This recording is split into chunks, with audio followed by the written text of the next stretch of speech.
mbola milaza hoe dia aoka isika anatona amin'ny fo marina sy amin'ny fahatokiana be avy amin'ny finoana manana ny fo voadio ho afaka amin'ny fieritreretana ratsy sy tena voasasa tamin'ny rano madio dia tsy in'izany fa ny rano Jesosy Kristy. Amen. Ka rehefa voadio no ny amin'ny rano Jesosy Kristy ny fieritreretantsika sy ny fotsika afaka amin'ny fieritreretana ratsy rehetra, afaka amin'ny falitona rehetra dia manana fahasahiana be tokoa isika, manana fahatokiana avy amin'ny finoana izany ten'Andriamanitra izany hiditra eo amin'ny fanatrehany. Amen. Amen. Aza hevena zavatra sarotra izany hiditra eo amin'ny fanatrehan'Andriamanitra izany. Fa rehefa voadio ny rano Jesosy ny fisainanao, ny fihetseponao, ny mombanao rehetra dia enao zany efa tahaka ilay mpisorona be izay afaka miditra eo amin'ny fanatrehany ao amin'ny fitoerana masina indrindra amin'ity maraina ity. Amen. Amen. Misaotra Jesosy. Misaotra Jesosy. Ka dia atoloro ny tenanao amin'ny alalan'ity irity hoe tia ny tenako Tompo, atolotro anao manontolo. Ry Jesosy eo mba ho velona anao ny asanao zay. Halleluja. Atolotro anao ny mombanay rehetra Jesosy. Halleluja.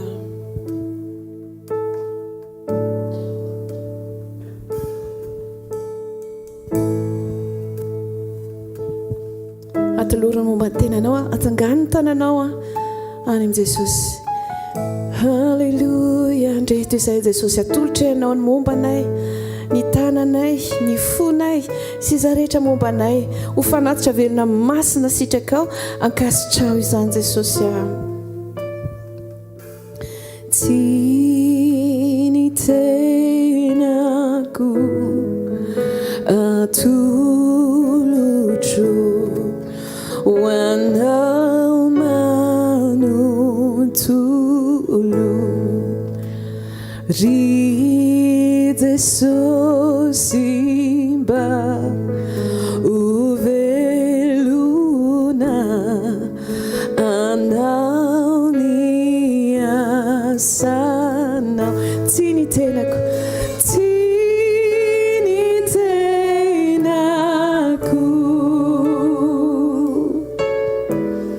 ry mpamonjiko tovy amin'ny fonao rehetra izany. Ho anao manontolo raisonao ka anjakao. Ao kofeno ny fanahinao, ao kofeno ny fanahy masinao pamonjy. Ka ho tsapako fa tena ay anao, ho tsapako fa tena ianao Jesosy. Tsy ny tenako, tsy ny tenako zikyo ho anao manontolo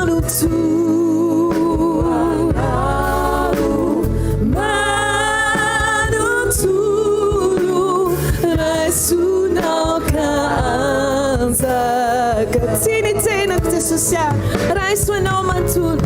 Tsy ny tenako, tsy ny tenako avanziko indray ny fanakeko aminao Tompo. Ho anao manontolo raisonao ka anjakao. Tsiko sy tokiko ianao Jesosy eo. Halleluja. Tiako sy tokiako ianao Jesosy. Matoaliko eo anaty ianao, toaliko ho atongotra ho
isan'andro tompo milanao, isan'ora tompo milanao, isa-minitra, isa-segondra tompo milanao, milanao Jesosy. Isan'andro tompo milanao, isan'ora tompo milanao, isa-minitra, isa-segondra tompo milanao. Ny fonisaiko ny fanaiko maniry mafianao, tsisy toerana takaloko ny eo anilanao, ny eo akaikinao no matsara itoetrao tsy hananaya. Isan'andro tompo, isan'andro tompo milanao, isan'ora tompo milanao, isa-minitra, tompo milanao, milanao tompo, isan'andro tompo milanao, isan'ora tompo milanao, isa-minitra, isa-segondra tompo milanao. Ny fonisaiko tompo maniry mafianao, tsisy toerana takalo fa ny eo anilanao no matsara itoetrao tsy hananaya. Itoetrao tsy hananaya. Hallelujah. Itoetrao tsy hananaya. Hallelujah. Taontsika mbola anao hoe Jesosy, ianao no ilaiko, ianao no irin'ny foko tompo, afonao rehetra aoka tena angetahetany Jesosy ianao, fa eto izy ikasika ny fiainantsika tsirairay avy androany. Eto izy manome anao le fahatsapana mbola tsy hitanao hatramin'izay, fahafenoana mbola tsy hitanao hatramin'izay, raha mitady azy amin'ny fonao tokoa ianao. Halleluja. Izay manantona azy dia tsy mba misy ho laviko Jesosy. Anjarantsika ny manantona azy amin'ny finoana amin'ny fahasahiana. Efa nodioviny ny rany, nosasany tamin'ny rany. Halleluja. Ianao no ilaiko.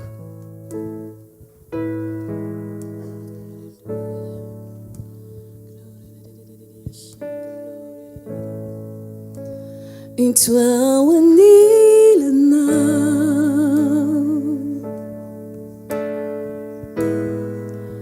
iti chilman jakisai,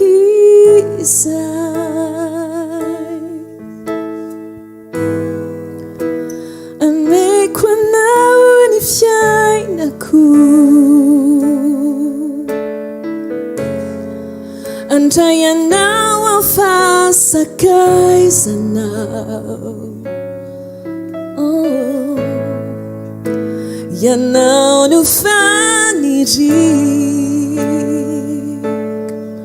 tumpo tukanan sibafu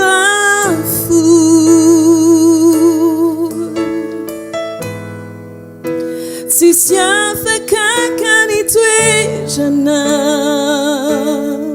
tumpo anumenia fu pitiavanao sisiafatsenao Jesosy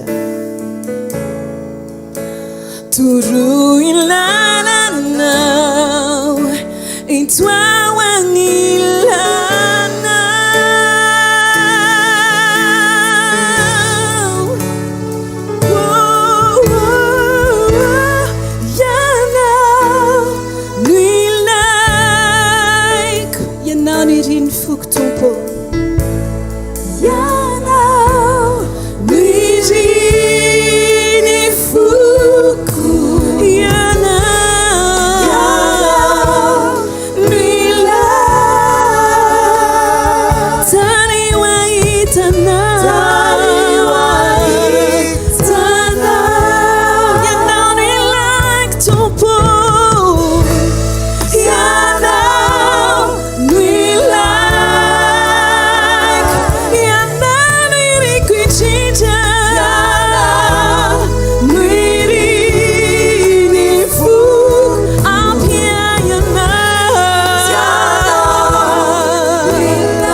Atao vavaka izany tononkira izany. Ka tena ngetaeta hita azy ianao. Jesosy fantatro fa eto ianao, fantatro fa ato natsika ianao. Ary tsapako izany. Fa mbola maniry hiditra lalindalina hatrany aho. Amin'ny fahatsapako, amin'ny fiarahako aminao isanandro Tompo.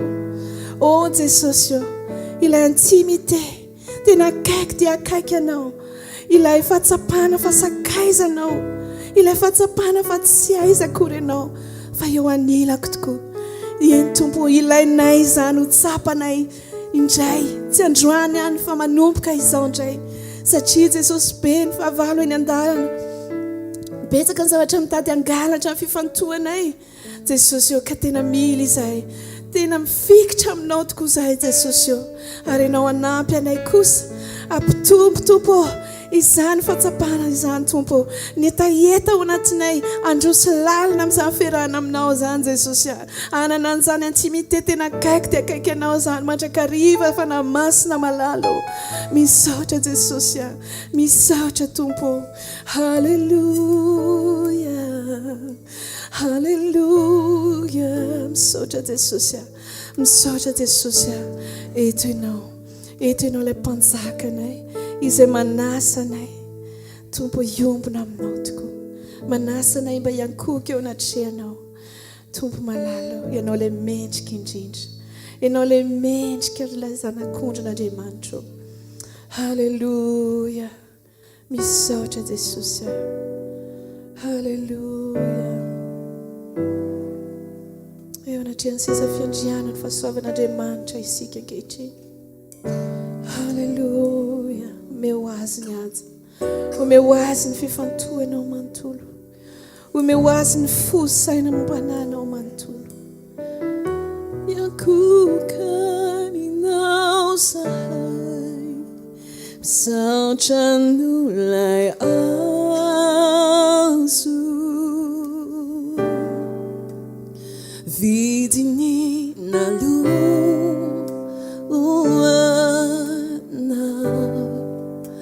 nitondra ny eloko ianao, fahasoavanao natolotrao oay. Misaotra nolay fity,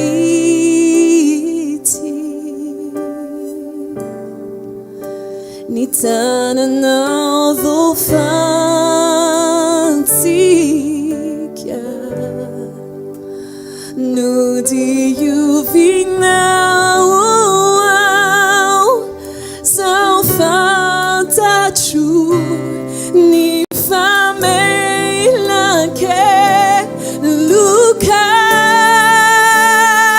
Mendrika anao Tompo, mendrika ianao, ilay sanak'Andriamanitra. fitianao panjakapa Jesosy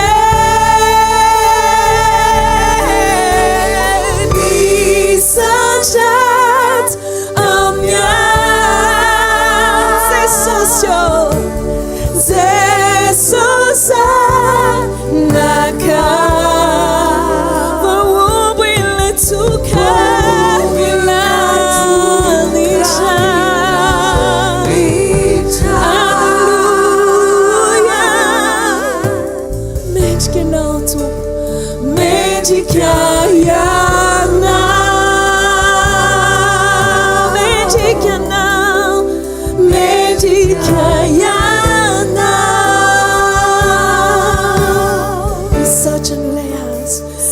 Chalulay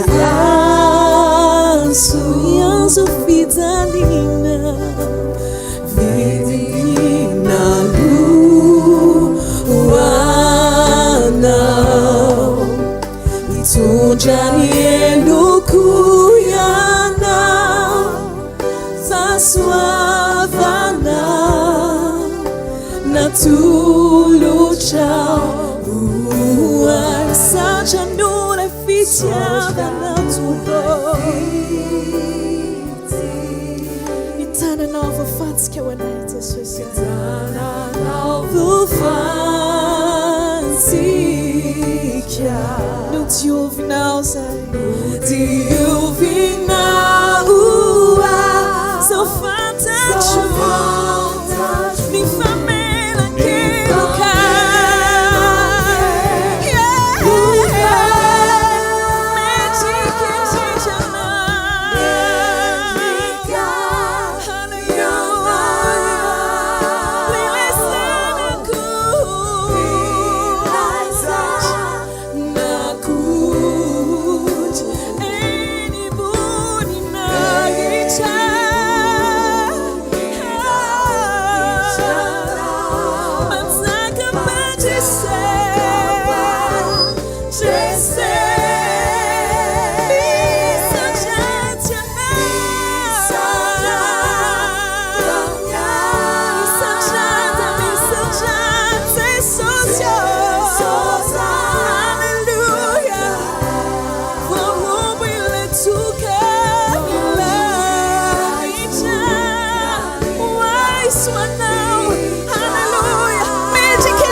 Tikianao fanantenak aminao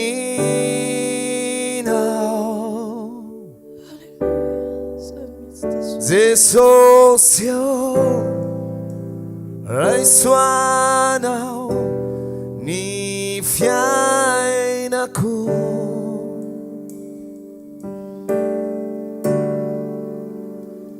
fa tikianao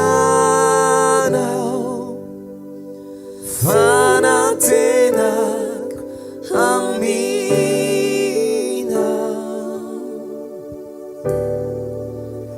JESOSY raisoanao ny mobay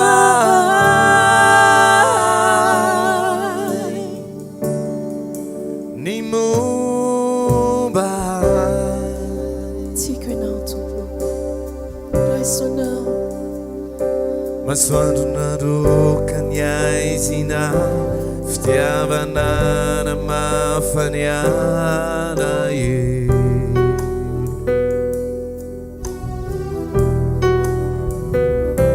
reo alizay tsy zakako nakarinao eo atsorokao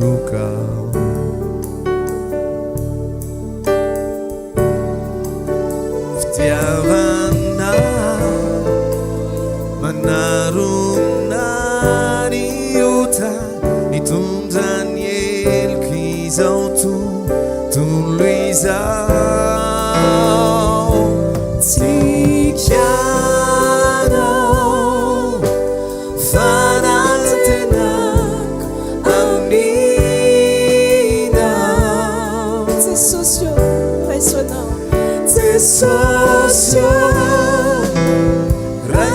raisoanao ny fiainako raisoanao ny fiainanay JESOSY satria tiana loatra ianao fa tikianao fanantenako aminao JESOSY raisoanao ny mobay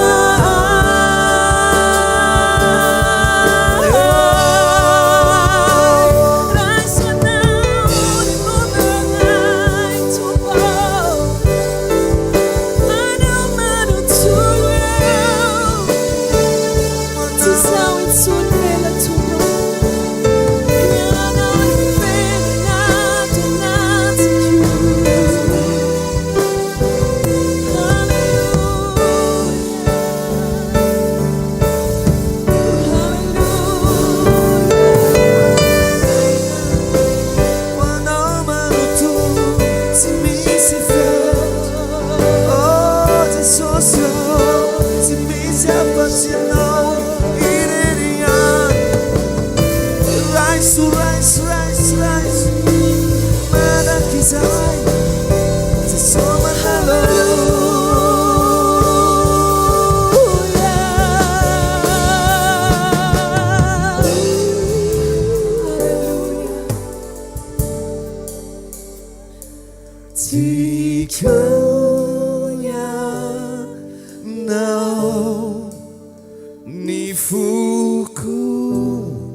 Zavagetra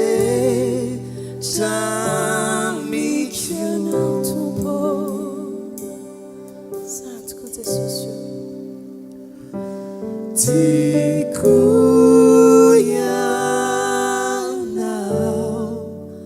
ny foko atolotro ilaza hoe minanao zava-drehetra miko.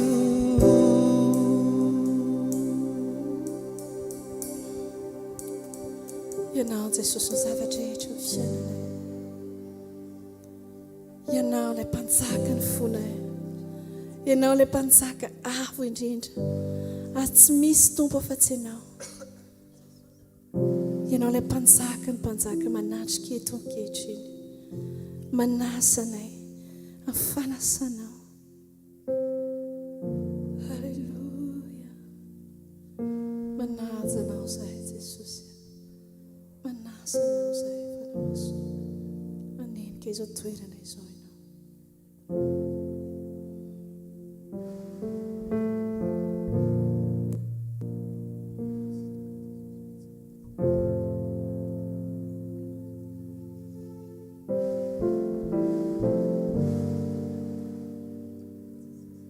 Misy mpanjaka manatriketo sokafiny fo andray azy ny fiderany no anjakany ny fahasoavany no anenikantsika izy mandala ireo enta mavesatra ireo amboary rehetreo atongony misy anarana ambony anarana rehetra Jesosy Kristy mpanjakany mpanjaka.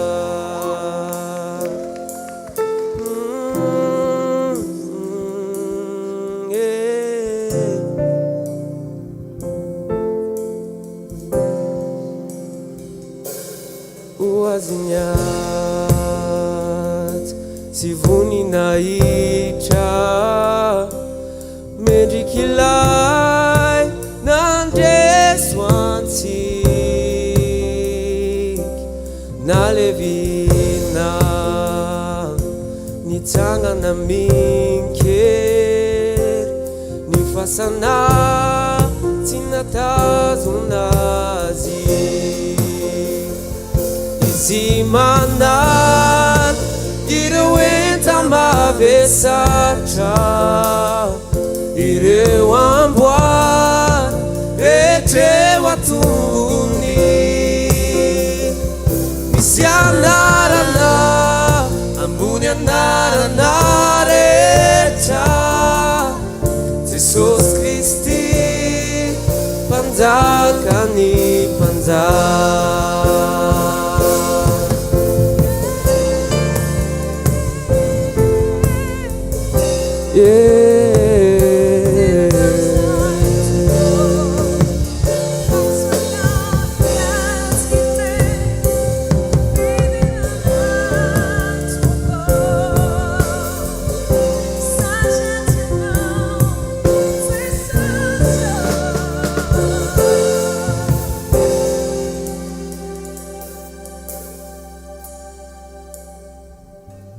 Tsy hoelintsony ahitazisika ny ranomaso ho fafany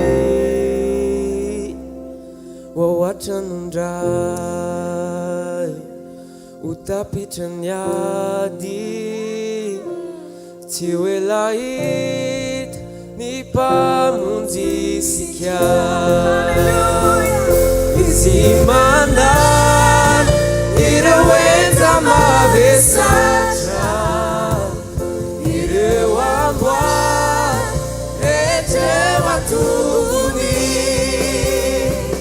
misy anarana ambony anarana rehetra Jesosy Kristy mpanjakany mpanjaka ny fiderany deo azy mandrakizay masina mandrakizay misy anarana ambony anarana rehetra Jesosy Kristy mpanjakany mpanjaka Jesosy Kristy mpanjakany mpanjaka Jesosy Kristy mpanjakany mpanjaka.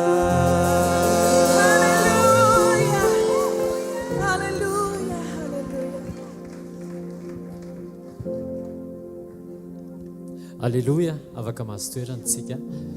Tonga amin'ny fotoana hijotsika vavolombelona. Manasa ny Nenivonne azafady. Nenivonne dia taty Claudia dia taty Vero dia avy eo. Voninahitra ho an'Andriamanitra rery any zany a fa nanehoan'ny voninahitra iny a tamin'ny efa elaela ihany zany dia salama be mihitsy reto sandroka anankiroa reto a le vanitaolako ato sy ato mihitsy zany dia nandre le vavolombelona omaly moa za dia hoy izy a tamin'i Jesosy hoe Jesosy a raha vitanao tamin'ireo olon'ireo a dia tsy maintsy vitanao koa ny anahy Jesosy dia nandray le vavaka fanasitranana omaly iny a dia tsaroko noho ny vita le izy a dia maivana tena maivana le izy fa isorana i Jesosy. Ia, taty Claudia mandroso tao.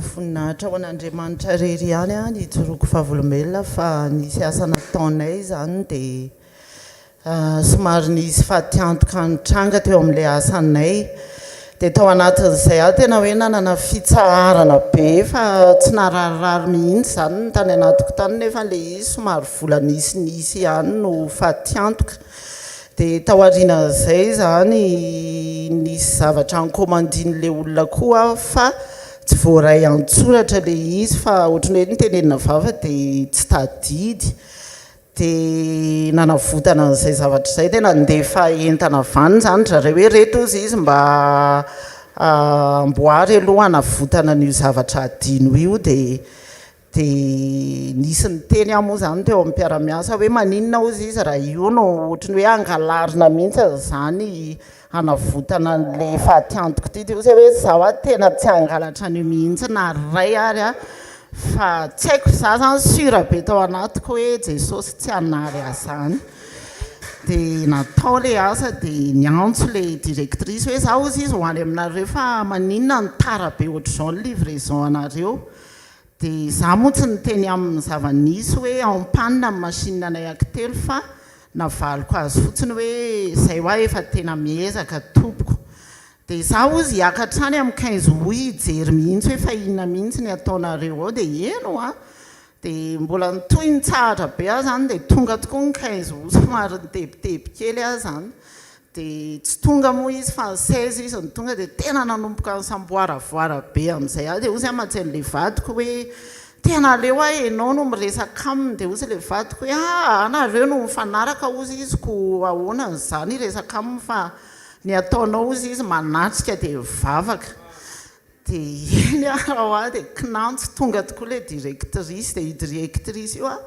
tena mahihatra be tena mikonty hatramin'ny ariary dia gaga nefany fa tonga avany izy dia za ozy izy tonga eto amin'ny faveur anao dia gaga be azy zany fa tenena ozy izy prian'reto zavatra reto a dia izay tianao tenenina ozy dia tena nianahana be ahy zany hoe ahoana azy ty dia kely fotsiny zany ny teneniko dia le vadiko zany hoe ry miteny hoe za ohatrany hoe za fotsiny ve dia izy koa ny teny hoe zay fotsiny ve ozy izy dia teo zany hoe jesosy aza hoe dia anara roatra etsy dia teneno izy izy fa tonga dia io ny ataoko pri dia nampiakariko zany le pri dia manomboka izao izy io indray mipri atsika dia voninahitra ho an'i jesosy rery ihany fa nionitra noneran'i jesosy avy efa treny le fahatiantoka nisy teo amin'ny asa dia ndeha ho any ampitan-dranomasina zany io directrice io dia mbola nomeny cadeau indray aho hoe tena afapo aho izy aminao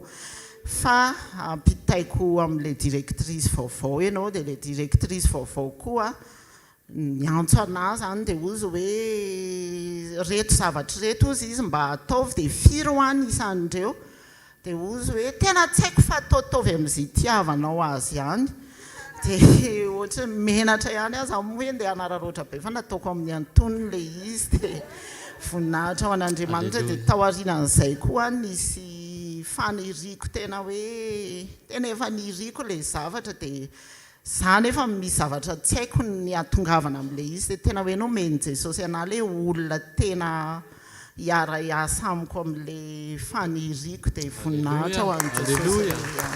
Tsika hitehaka mafy ao an'i jesosy.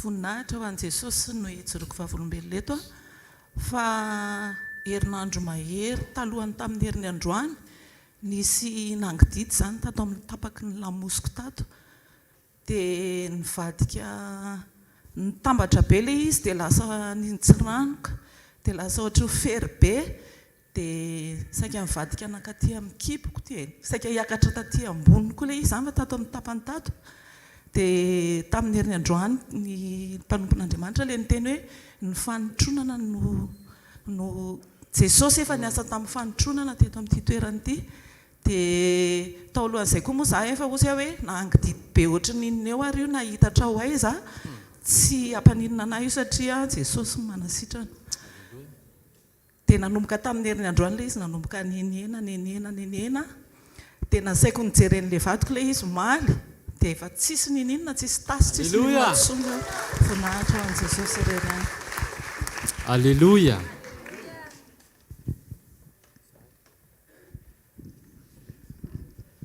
Voninahitra ho an'Andriamanitra no ijoroako vavolombelona eto fa nanomboka zany taona 2022 dia nandalo prisement be dia be teo amin'ny fiainako.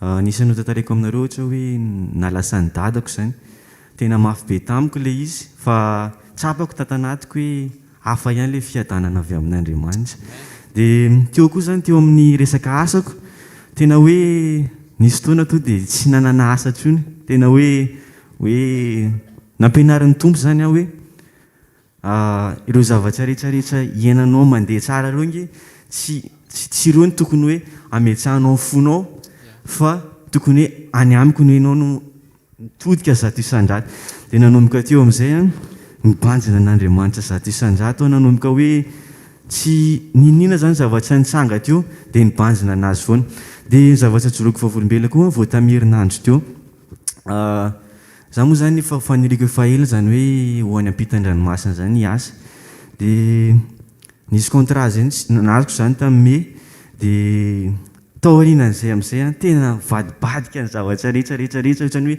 tsy ho possible mihitsy ny atongavana amin'le tanjona fa tao zany any teny hoe tompo matoty zavatra ity nazoko dia efa programmanao zay dia riavana herinandro talohany rendez-vous visako very 4 millions d'ariary ny tao an-trano nefa io vola tokony hanaovana visa dia zoma andeha hivavaka aty mihitsy anahino an'le vaovao hoe ohatrohatrotry zao dia hoy za hoe zaranga andeha hivavaka ihany fa hoe io rehefa nataon'ny tompo io izy matoko loatra hoe tsy maintsy tanterahany io dia lasa za ndray nampaherany mamanay hoe courage mama fa vitatsika hoa io fa Andriamanitra hoa hiasa dia nandeha mivavaka dia ozy amin'izay pastera tamin'iny hoe nitoriteny tao moa nakasika an'le hoe tafiotra hoe na ao anaty fankatoavana ianao dia misy foana ny tafiotra na mbola tsy ao anaty fankatoavana vokatsy ny tsy fankatoavana koa mbola eo koa ny tafiotra dia teo amin'izay ny teny hoe tafiotra zany ny zavatra nitsanga iny fa mbola ho tongana amin'le zavatra iry koa zany ozy dia izy amin'izay ny teny hoe tongava rapitso izy fa hivavaka ho anareo rehetrarehetra zay manana olana ozy izy dia tonga amin'izay le fotoana kay tsisy vavaka akory fa ozy izy hoe efa vita teo ozy izy hoe ndana ozy izy fa manotsina anareo ny tompo dia zay nyraisiko tatanatiko hoe miaraka amiko zany ny tompo a manotsina azy ny tompo dia tonga amin'izay ny larobia talata zany tokony hoe rendez-vous visako alarobia zany dia latsinainy zany mijery an'le vola mbola tsisy vola hoe mitena mamany ahoana hoa le vola anaovana an'le visa dia ozy anjasa ozy izy fa vita eo foana io izy dia larobia maraina am'izay talata maraina am'izay le izy tonga le vola sady tsy nitsosa no tsy nangataka tamin'izaniza fa volana tena hoe famatsiana avy amin'Andriamanitra dia avy amin'izay mbola tonga koa le ohatrany hoe fitsapahan'Andriamanitra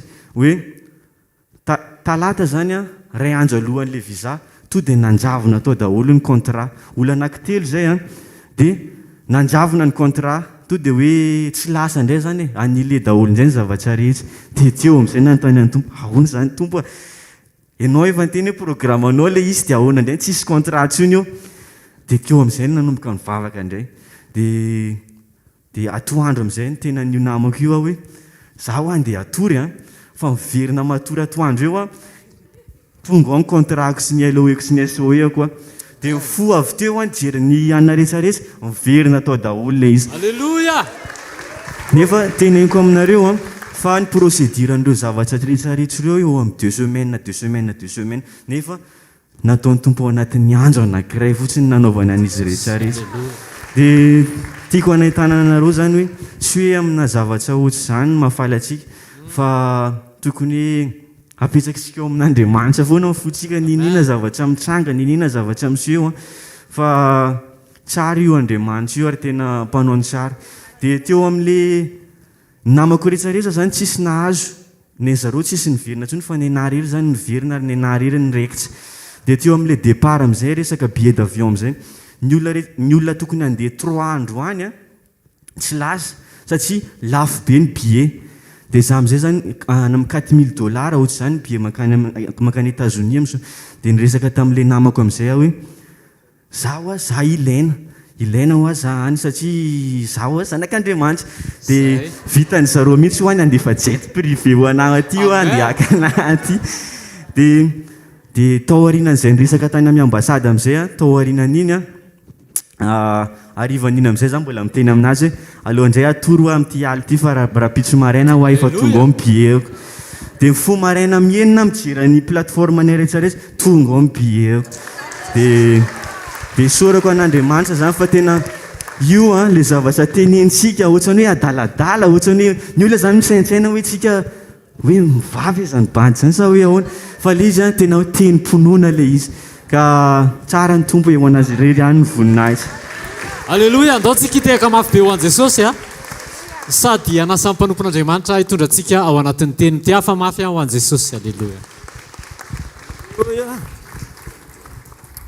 alleluia ndao tsika hitsangana anyme voninahitra ny mpanjaka sy tompony tompo izy tokoa kay rehefa manotrona tena hafa kely mihitsy ny zavatra ataony amen nandray tsika manana programme ambavaka zany fosy izy Andriamanitra hoe mbola tsy any aloha alleluia fa izy rehefa miasa tsy misy mahasakana mandrakizay afa ny milanitra ary ny tanao dia andao tsika hisaotra an'Andriamanitra mifotsika manontolo ray masina amin'ny anaran'i Jesosy androany maraina izay dia tonga eo koka eo anatrianao ny voninahitra anao ny amin'ny asanao nikasika ao ireo zavatra tsy takatry ny saina rehetra nataonao teo amin'ny fiainan'ny mpanomponao tsirairay avy misaotra amin'ny sekoly ny finoana sy ny tafiotra izay anehoanao mandrakariva fa Andriamanitra mahatoky ianao misaotra fa naferera tsisy trasy rehefa hotronina hafa mihitsy Jesosy le famerenanao ny zavatra rehetra miloniny misaotra ihany koa tompo ny amin'ireo zavatra tsy voatery ho tratra ny kajinay fenao nefa manatanteraka n'le sady araka ny sitraponao satria manefa ny fanireno marina ianao makasitraka sy mame voninahitra anao zay ao fofa ny milanitra ny tanao dia mifalia amin'Andriamanitra Jesosy ny ao ambadika izany zavatra rehetrarehetra zany izy ny miasa mivantana manatanteraka ny sitrapony eo amin'ny fiainany zanany tsirairay avy mila mifaly tsika amin'izay zavatra ataon'Andriamanitra eo amin'ny fiainan'ny hafa mba hafanao ihany koa hifaly ny hafa koa hifaly amin'izay zavatra ataon'Andriamanitra eo amin'ny fiainanao dia aoka mifonao isokatra ka sitraka ny mpanjaka sy tompony tompo ho anao ny voninahitra mandrakizay fa masina Jehovah tompony maro eniky ny voninahiny tany rehetra. Amen. Dia hafa mafy be ho an'ny tompo mahazo toerana tompo. Alleluia. Tenin'Andriamanitra anankiroa no tena horaisitsika androany ary ampitahandro teny anankiroa ireo isika amin'ity marainty ao anatin'ny fotoanan'ny fandraisana. Fa iresakitsika mikasika momba n'ilay mofom-pamerenana. Mofom-pamerenana avy amin'i Jesosy. Raisitsika ny Jauna, ny bokin'ny Jauna.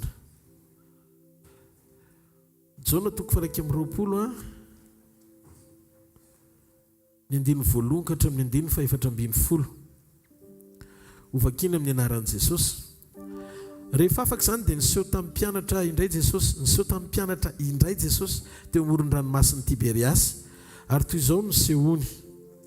Niaraka Simona Petera sy Tomasy izay atao hoe Didimo sy Natanaela ilay avy tany Kana any Galili sy ireo zanak' Zebedeo ary ny mpianatra reo lahy hafa koa.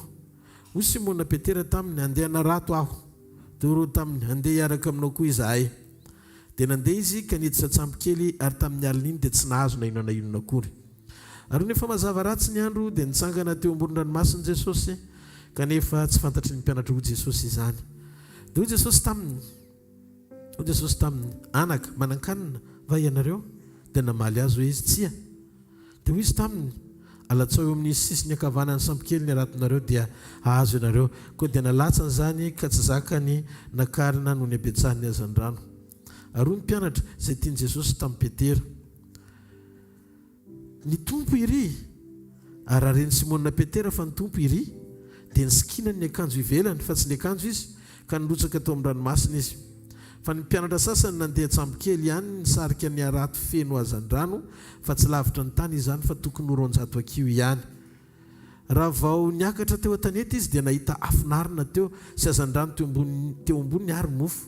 Dia Jesosy taminy, analao ny hazan-drano amin'ireo voazonareo ireo. Dia niakatra Simona Petera ka nisariany hoe an-tanety ny arato feno hazan-drano vaventy 350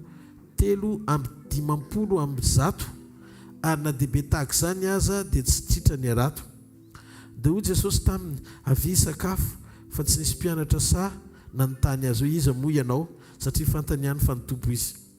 Ary tonga Jesosy dia nandray ny mofo ka natolony azy dia vao ny hazan-drano indray. Izany ny fanitelony nisehony Jesosy tamin'ny mpianany rehefa nitsangana tamin'ny maty izy. Teto ohatrany hoe amin'ny teny anglisy moa izy hoe breakfast. Izany hoe nanao petit déjeuner miaraka tamin'i Jesosy ny mpianany vao maraina be dia ny alina tsy ny sakafo, ny maraina no misakafo, tapahana ny fifadikanana mandritry ny alina, izay le breakfast, izany hoe mitsahatra ny fifadikanana. Izay ny dikany amin'ny teny malagasy. Amen. Dia ny zavatra mitranga dia izao. Rehefa mifoha maraina ry zareo tonga dia nahitan'i Jesosy vao maraina rehefa tsy nahazo ninina nandritry ny alina. Tonga soa teo amin'ny latabatra ry zareo. Jesosy niseho indray teo amin'ny mpianany amin'ny 1:1. Ny 1:4 Baiboly dia milaza fa fanitelo nisehony tamin'ny mpianany izany taorian'ny fitsanganany. Tsy vision io fa apparition physique. Tena hoe hita maso Jesosy io izy io. Tsy hoe nahita vision ry zareo hoe ohatrany nanonofo dia hoy io Jesosy. Fa fakahita amin'ny mpianany izy. Niara ny sakafo tamin'ny mpianany izy. Ary Jesosy niteny tamin'ny mpianany hoe mazotombana nareo dia mpianany teny hoe sotra tompo dia niara ny sakafo ry zareo. Jereo ny Jaona 1:21 milaza amin'ny Baiboly fa niseho tamin'ny mpianany indray Jesosy. Ny hoe indray dia midika fa efa misy fionana tany aloha matetitetika ary fitambaran'izany eo amin'ny boky filazaontsara manomboka amin'ny boky Matteo ka hatrany amin'ny Apokalipsy dia miisa 12 Jesosy no niseho tamin'ny mpianany taorian'ny fitsanganany tamin'ny maty. 12 no niseho taorian'ny fitsanganany. Ny nahita azy voalohany dia Maria Magdalena ao amin'ny Marka 9:20 ny 9:7. tsy ovakitsika fa hofitintsika ilay izy. Faharoa seho tamin'ny tamin'ny groupena vehivavy izy andiam-behivavy indray ao amin'ny Matthieu 7:20 ny 9:7. Ny fahatelo dia ao amin'ny Luka 7:20 ny 7:17 ka hatramin'ny 7:15. I Cléopasy sy ny namany ho an'ny Emosy niona tamin'ny tompo teny an-dalana. Ary niditra tao an-trano mihitsy moa zany Jesosy namaky mofo dia nalaly ireo hoe ny tompo ihany. Faefatra izay ilay fiaonana faefatra. Ao amin'ny Luka 7:20 ny 7:30 seho tamin'ny Simona koa izy. Ny fahadimy indray tamin'ny mpianany rehetra rehefa nivoro ny mpianatra fa tsy tao Tomasy. Jauna 20 ny 9:20 ka hatramin'ny 7:20. Ny fahaenina ny seho tamin'ny mpianany indray izy fa teo Tomasy. Bokin'ny Jauna 20 ny 9:20 ka hatramin'ny 9:20. Ary ireo fisehoana rehetra ireo dia samy tao Jerosalema avokoa. Ny fahafito dia ao amin'ny Jauna 1:20. Vakitsika teo amorony ranomasin'ny Galilea nivoaka ny Jerosalema kely. Ary ny fahavalo Jesosy teo tendrombohitra Galilea indray na ny miafatra ny mpianany. Ao amin'ny Matthieu 7:20 ny 9:20 ka hatramin'ny 9:20. Ny fahasivy ny seho tamin'ny rahalahy 500 hafa koa izy. Korintianina 1:20 ny 9:4. Ary ny fisehoana fahafolo tamin'ny Jakoba rahalahany zanaky Josefa sy Maria. Ny Korintiana 1:20 ny 9:7. Ary ny fisehoana faraky 20 kosa indray dia tamin'ny mpianany 2:20 lahy teo amin'ny tendrombohitra Oliva. Ao amin'ny asan'ny apôstôly 1 ny 9:4 ka hatramin'ny 9:20. Ary ny fisehoana 12 farany voalaza amin'ny Baiboly dia ny fisehony tamin'ny apôstôly Paoly ao amin'ny asan'ny apôstôly 7 ny 9:3 ka hatramin'ny 9:7. Hitantsika tsara zany fa indroamby folo be zao Jesosy no seho tamin'ny mpianany taoriany fitsanganany tamin'ny maty. Zany hoe Jesosy zany tsy hoe nandeha niala manginginy sy taorian'ny fitsanganany fa mbola niseho indroamby folo, zany hoe feno mifepetra mpanehoana fa velona Jesosy. Ary ireo mpianan'ireo ihany nahita ny fiakarany dia misy anjely niseho laza fa tahaka niny nahitanareo azy ny amin'ny raha ny lanitra ny ankehitriny koa ny iverenany eo amin'ny raha ny lanitra apakatra anareo ho ao aminy. Noho izany Jesosy mbola tsy eto an-tany. Jesosy dia andrasany mpino rehetra ny fiverenany apakatra azy hoeny amin'ny raha ny lanitra. Raha ianao ilay isan'ny mampakarina tikanao ity-tanina mafy be ho an'ny Tompo. Amen. Eto antsika dia resaka kely ao amin'ny Jaona 1:20 ka hatramin'ny 7:20 izay nivakitsika teo ilay fisehoana fahafito no resantsika androany. Eo hiditra lalandala kokoa tsika ny amin'io fisehoana fahafito. Ny Luka 5:10 ny 9:1 ka hatramin'ny 9:20. Ary nifanizina tamin'ny vahoaka mba hiain'ny tenin'Andriamanitra dia nijanona teo amoron'ny farihan'i Genesareta Jesosy. Ary nahita sampy kely roa nijanona teo tsisy ny fary izy fa ny mpanarato efa niala taminy ka nanasa ny ratiny. Ary niditra tao amin'ny sampy kely anankiray izay an'i Simona izy dia nangataka taminy niataka kely amin'ny tany dia nipetraka teo sampy kely izy ka nampianatra ny vahoaka. Ary rehefa nitsahatra ny teny Jesosy dia hoy izy tamin'ny Simona, mandrosoa any amin'ny lalina dia alatsao ny ratonareo azahoana aza ny rano. Fa Simona namalaka nanao hoe, tompoko nandritry ny alina no efa nikirezana ihany nefa tsy nahazo nahinana ino zay fa noho ny amin'ny teninao dia latsaka ihany ny arato. Ary rehefa nataony zany dia nahazo azan-drano be dia be izy fa efa nisy tritra ny aratony. Ary izy nanatsika ny namany izay teo amin'ny sampy kely hafa mba ho avy hanampy azy dia avy reny ary nofenona ny sampy kely roa ka efa saiky nyletika. Ary rehefa hitany Simona Petera zany dia nikoka teo amin'ny tongotra Jesosy izy ka nanao hoe, tompoko melo amiko fa olomeloka fa talanjony izy izay rehetra teo aminy noho ny habeny azan-drano izay azony.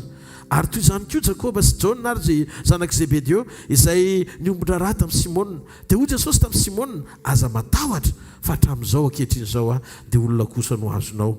Ary rehefa nampiantsona ny sampy kely teo an-tanety izy dia nahafoy ny zavatra rehetra ka nanaraka an' Jesosy. Ampitantsika ireo karazam-pisehoana roa ireo. Ny ray fisehoana 3 taona lasa, ny fisehoana faharoa. Lioka toko fadimy ny andiny volongatra amin'ny faraika ambin'ny folo sy ny jauna toko faraika amin'ny roapolo ny andiny volongatra amin'ny andiny fefatra ambin'ny folo. Misy tepika itovizana sady mahavarina ny feonan'i Jesosy tamin'ny mpianany ao anatin'ireo fisehoana roa ireo. Mariana aloha voalohany indrindra fa fahagagana mitovy no nataon'i Jesosy. Fisehoana samihafa satria mielanelana telo taona lasa tamin'ilay fisehoana voalohany, ilay fisehoana faharoa. Fa talohan'ny tsanganan'i Jesosy sy taorian'ny fitsanganana no nisehoana zany fahagagana roa izay mitovy izany.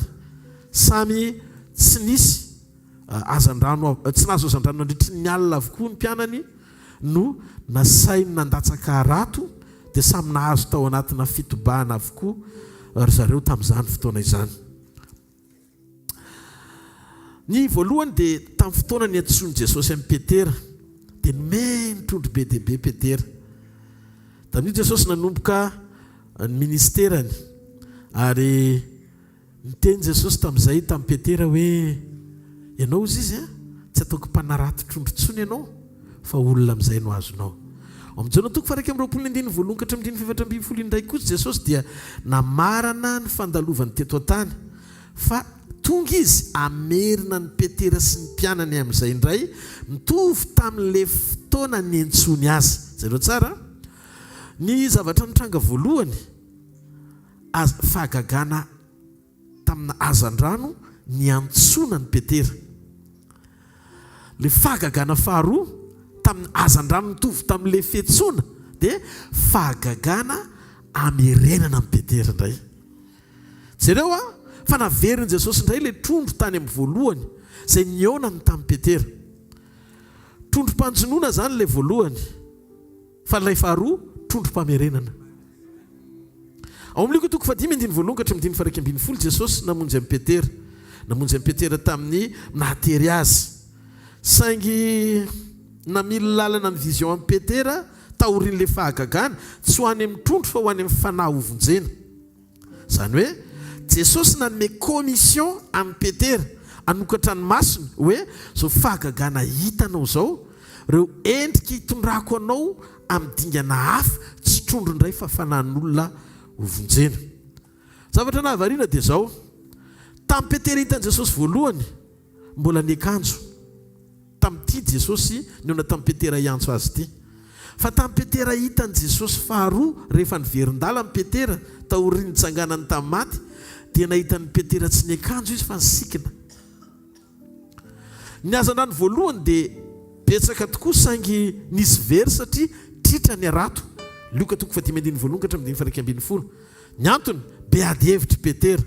Fa ny azandrano faharoa tsy nisy tritra ny arato tena nilazainy zareo mihitsy ary na dia be tahaka izany aza ny trondro dia tsy nisy tritra ny arato satria tao anatin'ilay faharoa tsisy ady hevitra ntsony fa mba nahita n'ilay voalohany dia tonga dia mba nanipy tsisy fanazavana.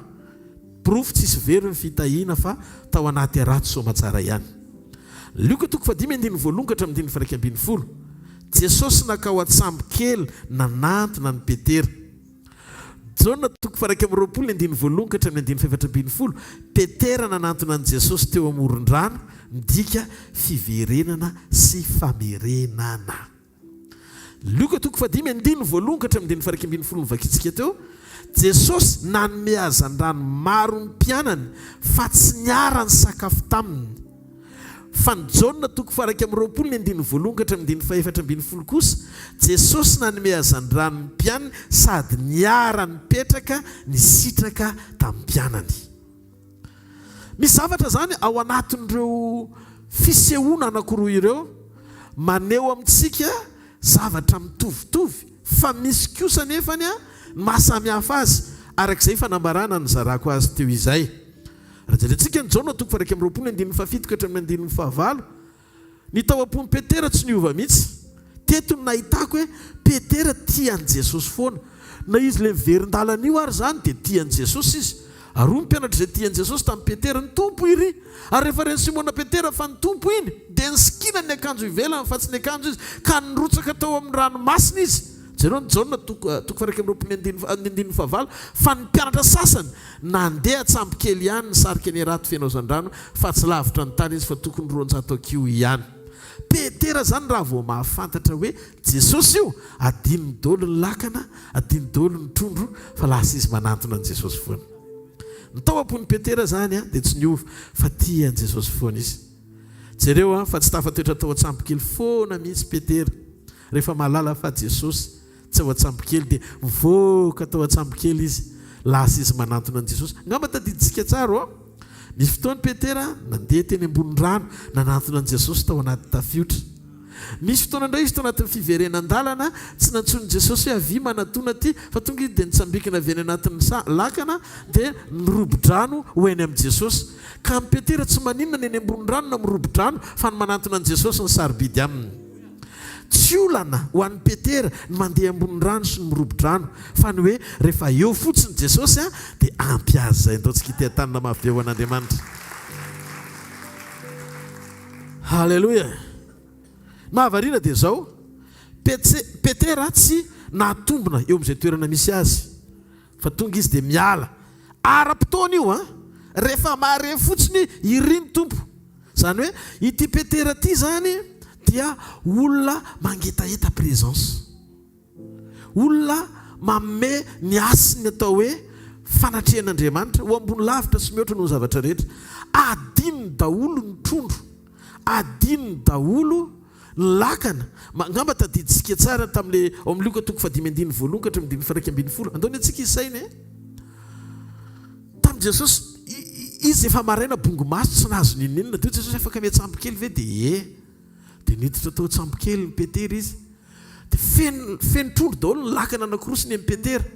Fa hozy izy ny baiboly ao amin'ny andininy fafito angamba izay rehefa azo le trondro dia zao ny zavatra nitranga nahavariana be dia nampiantsona ny sampokely teo tanety dia nafo ny zavatra rehetra no 120 dia nanaraka an Jesosy.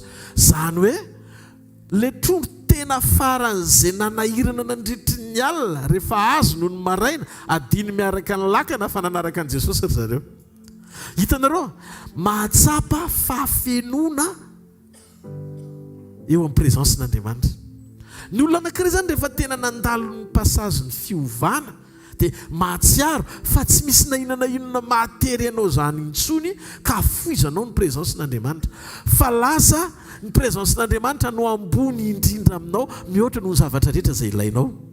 Dia zay le zavatra nitranga teto nafondra aloha ny zavatra rehetra dia nanaraka an Jesosy izy.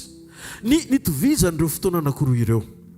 Luka 5:21 sy Jona 2:20 mivaky teo samy nanarato nandritry ny alina fa tsy nahazo na inona ry zareo. Iny zany le point commun itovizan'ny Luka 5 sy Jona 2:20. Mateo an Jesosy natonga azy ireo nahita sy nahazo zay nilainy, zany hoe raha tsy teo Jesosy dia zava-poana ny fisasarana nandritry ny alina. Fa rehefa teo Jesosy dia samy nahazo na ny Luka 5 na ny Jona 2:20. Ao amin'ny Luka 5:5 Luka 5:5 zao nivaky ny teny eo jeretsekely. Fa Simona namalaka nanao hoe tompoko nandritry ny alina nefa nikelezana ina nefa tsy nahazo nenana inona kanefa noho ny amin'ny teninao dia latsaka ihany ny arato. Ry namako isany mila azontsika sy fantatsika tsara no hoe maro ny zavatra zay tiatsika natomboka, zany hoe tiatsika natomboka avy amintsika isika nanao azy izahay ndasany hoe ozy izy tompoko anadritry ny alina no nikelezana iaina. Rehefa ny zavatra no manomboka amintsika dia tsy maintsy fahafoanana foana ny farany. Fa rehefa zavatra no manomboka miaraka amin'ny Jesosy dia tsy maintsy fahavokarana foana ny farany. Amen. Halleluja. Misy zavatra mitranga ohatr' zany eo amin'ny fiainana. Misy fotoantsika te hisasatra, misy fotoantsika te hanomboka zavatra avy amin'ny fisaintsainantsika sy ny fahendrentsika zany, fa nefa raha n'ilay izy tsy maintsy hifarana amin'ny tsinitsinina daholo. Fa teteny aminao kosa nefa fa raha manomboka miaraka amin'ny Jesosy ianao dia marina amin'ny fahavokarana tsara lavitra. Zareo fa rehefa ry zareo tsy nisy Andriamanitra ny nanarato, zay le nitovizan'ilay izy dia tsisy ninninina. Ndao tsika andeha narato ndreo izy ny Jona 2:20 andeha narato dia izy koa ny namany petera rehetra zay koa anaraka anao dia samy nandeha nanarato ry zareo fa tsisy ninninina. Fa rehefa teo Jesosy dia nisy ninninina. Halleluja. Diky zany fa misy surprise eo amin'ny fanatrehan'Andriamanitra.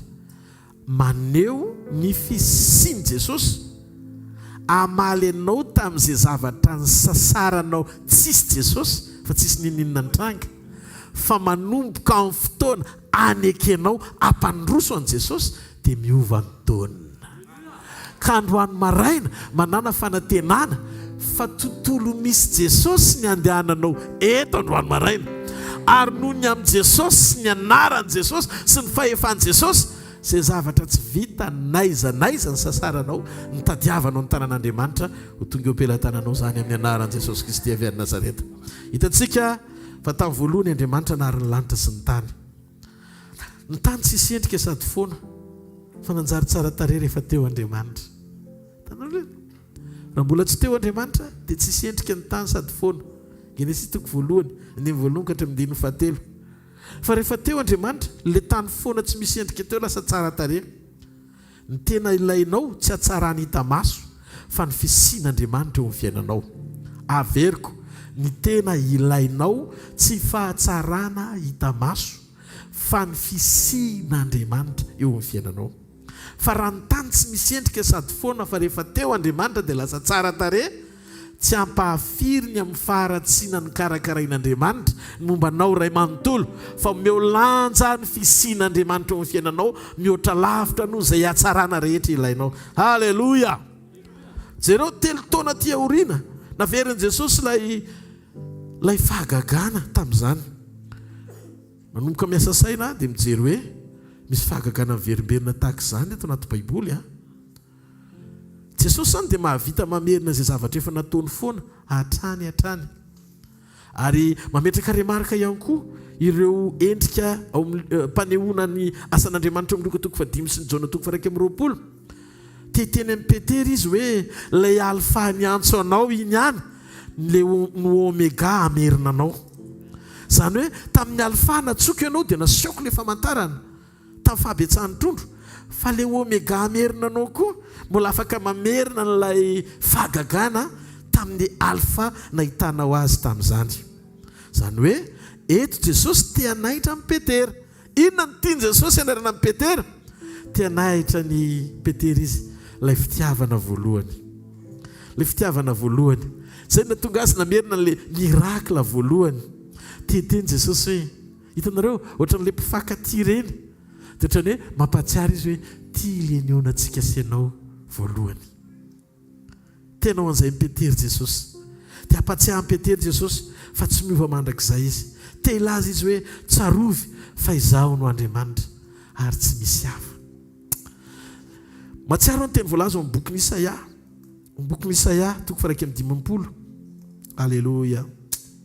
Ny andiny voalohany hozy izy hoe miaino ahy ianareo izay miezaka mitady fahamarinana dia izay mitady an Jehovah tsarovo ny vatolampy izay nakaninareo sy ny aty lavaka izay niadina anareo. Marika toko 5:17 ka hatramin'ny 4:7. Marika toko 5:17 ka hatramin'ny 4:7. Sy ny marika toko 9:1 ka hatramin'ny 7. Jereo fa niverina indray ilay fahagagana teto. Tsy miankina amin'ny isan'ny mofo sy hazan-drano ilay izy fa ilay fanatrehan'Andriamanitra mampitombo ny mofo sy ny hazan-drano avoky olona tsomby 5,000 sy amoky olona tsomby 4,000. Zavatra mahavariana dia izao. Hafa mihitsy Andriamanitra rehefa miasa. Nisy fotoana ilay mofo 5 dia hazan-drano 2 fa teto indray mofo 7. Ilay mofo 7 anefany navoky olona tsomby 4,000 fa ilay mofo 5 navoky olona tsomby 5,000. Zany hoe mofo ray zany manome 1,000 raha voalatsaka zany ilay izy fa tsy mitombo. Dia vao may mihoatra lavitra ny vokatra no le hoe isan'ny fahafenon'ny mofo ampitomboana. Zavatra tiako tonga ao anatin'ny sainao. Andriamanitra zany tsy mitovy amin'ny fomba fisainantsika mihitsy ny fomba fisainany. Ny an'Andriamanitra arakarak'ilay fahakelezan'ny aingana ny vokatry ny fahalebiazana any am-pifarana. Fa tsy hoe misy manan-javatra mihoatra ianao iaingana dia mieritreritra ianao hoe ho tsara mitovy amin'izay koa ny vokatra any amin'ny farany. Andriamanitra zay mahatonga azy tezitra tamin'ny Davida rehefa nanisany Israely izy satria tsy miankina amin'ny isa mihitsy Andriamanitra rehefa hanao zavatra. Ao ve tsika? Ngamba raha ataoko indray mandeha ilay izy dia mety hoe kisendrasendra fa zavatra efa naverimberiny jesosy zany hoe efa fanony mihitsy zany le izy te hiteny aminao androany maraina angadiny jesosy ny manasitrana angadiny jesosy ny mampitombo angadiny jesosy ny manokatra lalana angadiny jesosy manafaka amin'ny fampahoriana izy ny jesosy avy any nazareta aoka izy ifaly amin'ny asany tsy marety aka ao an'andriamanitra halleloia jesosy dia afaka mamerimberina foana ny zavatra efa nataony hatramin'izay satria izy tsy miova omaly senior mandrakizay ao amin'ny loko toko 5 izy mbola niaraka tamin'ny mpianany teto tany ao amin'ny jona toko 1 izy tahoriny fitsanganany tehiteny izy fa le niaraka taminareo talohany nahafatesany sy nitsanganany ihany le miaraka aminareo tahorinany fitsanganany satria izay nataony tamin'izany dia afaka ataony androany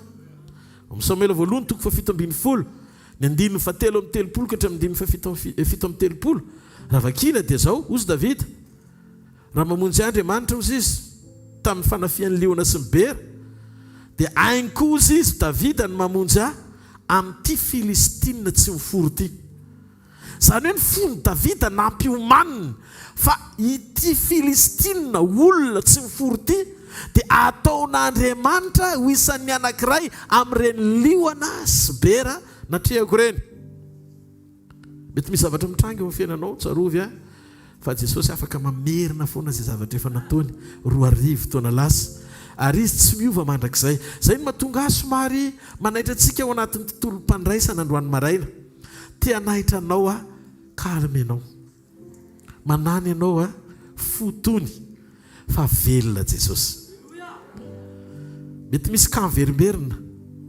fa aza tao makivy mivavao mafaly tsy miova Jesosy halleloia mahalala ny ataony izy zay nataony 3 taona lasa dia mbola afaka naveriny tamin'ny Petera ihany dia ndao ny eritreretintsika afaka mamerina izy nataony izy na dia nataontsika iza hoe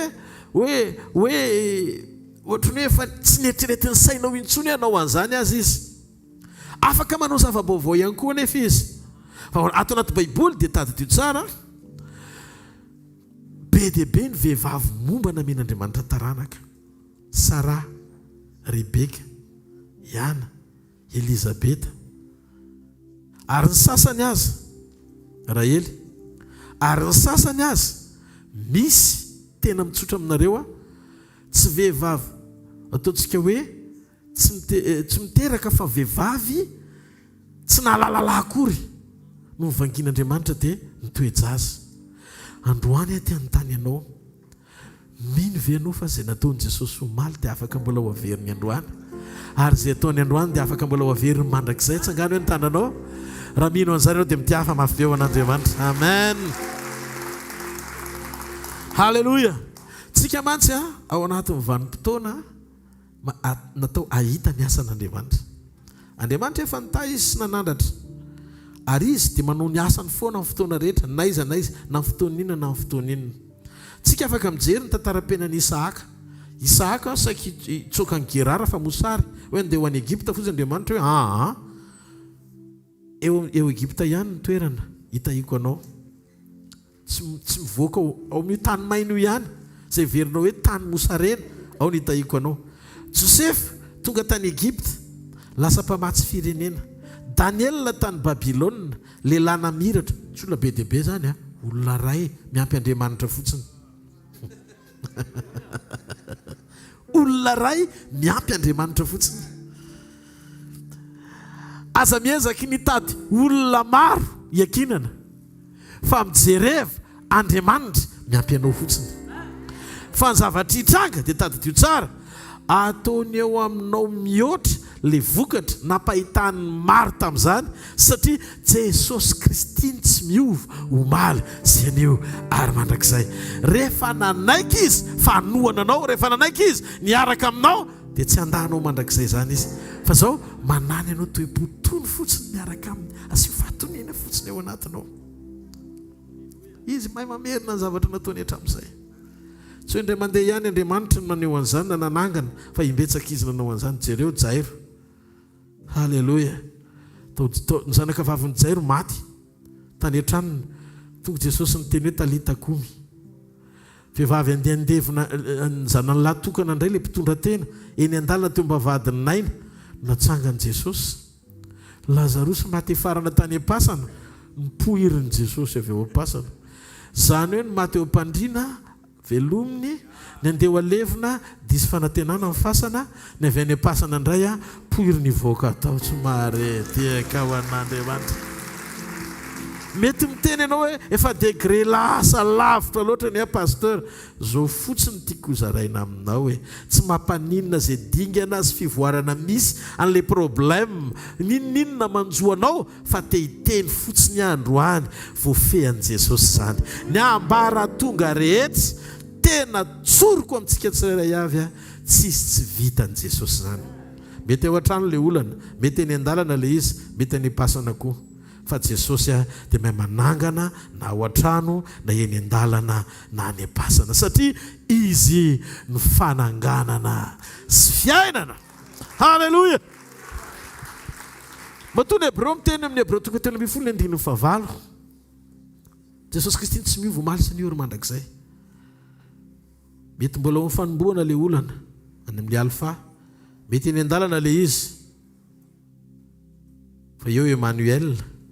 Fa raha ny mifanana le izy misy oméga koa, izy oméga, zany hoe eny an-dalana izy Emmanuel amintsika Andriamanitra. Raha ny ampiandohana le izy no alpha mialohan'ny poiran'ny problème. Ary raha ny amin'ny farany le izy dia izy no oméga farany indrindra. Nitsenanao zay mahatonga ny Joba laza hoe za misy zavatra fantatro izy Joba zay tsy fantatrareo. Fantatro fa velona ny mpanavitra. Ary any am-parany izy ijoro amin'ny vovoka. Dikan'izay sy fitrangany sy fidonany ny zavatra azoko antoka dia zao velona ny Andriamanitra. Amen. Ianao zao androany raha misokatra tsara ny ao anatinao, tena velona tsara ny ao anatinao, dia ozy ianao hoe velona ny Andriamanitra. Zay fahaveloman'Andriamanitra mamelona ny ao anatinao zay ny atonga anao hanana fifaliana tsy hay hazavaina zany ao anatinao. Mba fantatrareo ve le fijona vavolombelona n'lera namanao omaly miatrika an'le fampahoriana izy fa misy fifaliana ao am-pony, misy fifaliana ao am-pony satria tafiditra le fiadanana rehefa tsara fihavanana amin'Andriamanitra. Mba fantatrareo mahatonga antsika mila mihavana amin'Andriamanitra mba hamaritoerana ny fiadanana ao am-ponao. Fa rehefa maritoerana ny fiadanana ao am-ponao tsy misy zavatra ety velany zany natao andravanao. Jaona 1:20 tamin'ity indray mitoraka ity Jesosy dia mpianatra 7 ny teo aminy 7. Ho Petera hoe andeha narato aho. Tozy izy ireo hoe zahay koa hiaraka aminao. Dia isao tsara nisan'le niaraka tamin'ny Petera fa 7 ry zareo. Anaraka anao koa zay ozy izy. Petera tsy nitaona fa nanambara programma fotsiny. Ozy Petera za andeha narato. Fa Petera tsy niteny andao ry zalahy narato. Fa Petera teny za andeha narato. Dia mahagaga fa ny ambony rehetra koa tonga dia niteny zay anaraka anao. Ny mpianatra ambony no nanaraka fa Petera nitapa-kevitra andeha anarato. Luka 5:10 teto Jesosy efa nanova ny asan'ny Petera. Ozy Jesosy tsy anarato intsony ianao trondro fa olona. Dia jereo tsara raha ny marina zany ny position an'ny Petera dia nandika ny sitrapon'Andriamanitra. Jesosy efa niteny ianao tsy anarato intsony trondro fa olona. Eto izy miverina ny laza hoe za andeha anarato. Zany hoe fanohatra amin'izay zavatra nakinin'Andriamanitra tamin'ny zavatra fa napaka-hevitra ndraisiny. Hoy Jesosy tsy te hitanao hanoho ny asanao taloha intsony fa hanova ny asanao ho mpanarato olona amin'izay. Ary tamin'ny fotoana io efa niakohaka mihitsy Petera nahafoy ny zavatra rehetra. Ary adiny ny trondro, adiny ny lakana, adiny ny daholo ny arato na avelany teo fa lasa izy niaraka amin'ny Jesosy ny 1:12. Ary jereo amin'ny Luka 5:1:12 jereo fa zay tena niona tamin'i Jesosy dia nahafoy ny zavatra rehetra ka nanaraka azy. Nandritry ny 3 taona Petera niara nandeha tamin'i Jesosy foana. Nahitan'i Jesosy nanao fahagagana marobe hatramin'ny Lazarosy nitsangana tamin'ny maty efa hitany. Hita ny fiovany endrika teo tendrombohitra Mateo 7:10. Fa rehefa maty Jesosy anefa dia adino ny Petera daholo zany zavatra rehetrarehetra zany fa lasa izy mbola miverina nandeha nanarato indray. Mba azonareo ve fanoloran-tenanao tsy ao anaty mirakla no hitahiry azy. Tsy ny zavatra hitanao ataon'Andriamanitra no hitahiry ny fanoloran-tenanao. Zany mahatonga antsika tsy mitoro ny fahaiza manao n'Andriamanitra ho antony hanorenana ny finoana maha-kristianina. Ilaina ianao mahita ny asan'Andriamanitra, ilaina mahita ny asan'Andriamanitra, fa tsy fototra iorenany reny zavatra ataon'Andriamanitra reny hitahiry ny fanoloran-tenantsika. Satria raha misy olona tokony tsy niova-tsony mihitsy Petera.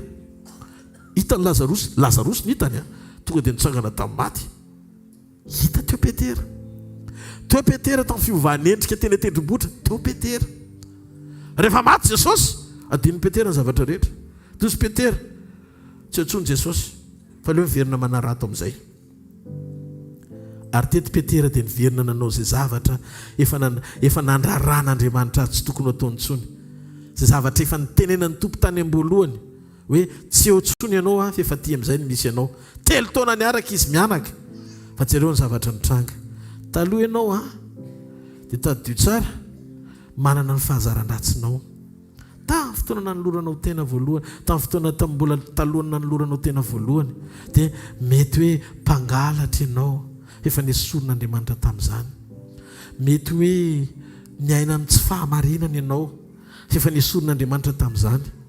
Fa misy fotoana nefany tafaverina tamin'ilay izy indray ohatra ny Petera. Taloha ianao efa tsy nangalatra intsony kanefa amin'izao ianao miverina mangalatra indray. Taloha ianao tsy manao tsolotra intsony fa manomboka miverina manao tsolotra indray. Misy zavatra indraindray ohatra hoe kipitsipitsim-piainana tsy mendrika efa nielanao nefa niverenanao indray. Taloha ianao miaina tamin'ny fahamasinana fa lasa narinao ny fahamasinana fa nananao fitondran-tena tsy mendrika indray ianao. Lasa very fanantenana sy mivembena ny finoanao satria very an'ilay fiombonana tamin'Andriamanitra ianao. Hitanareo Baiboly dia milaza fa ny alika hoy no miverina amin'izay nalohany indray.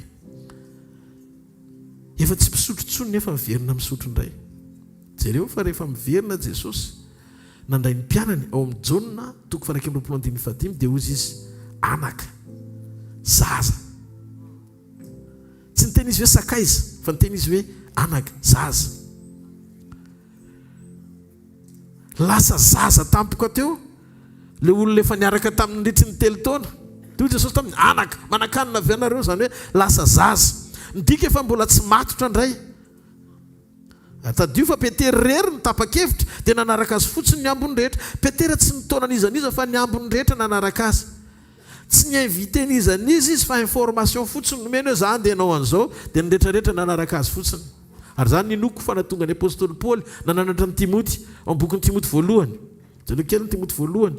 Ao bokin'ny Timoty voalohany 4:9-10 amin'ny anaran'i Jesosy ozy izy hoe tandremo ny tenanao sy ny fampianaranao ka mahareta amin'izany fa raha manao izany ianao dia hamonjy ny tenanao izay miainao anao ihany koa. Misy dikany io matona nanarany Paoly an'i Timoty fa rehefa ianao zay mametraka tsara ny fampianarana tsisy klema ho ilay fampianarana hijoronao dia tsy ianao ihany no vonjena fa izay miainao anao koa.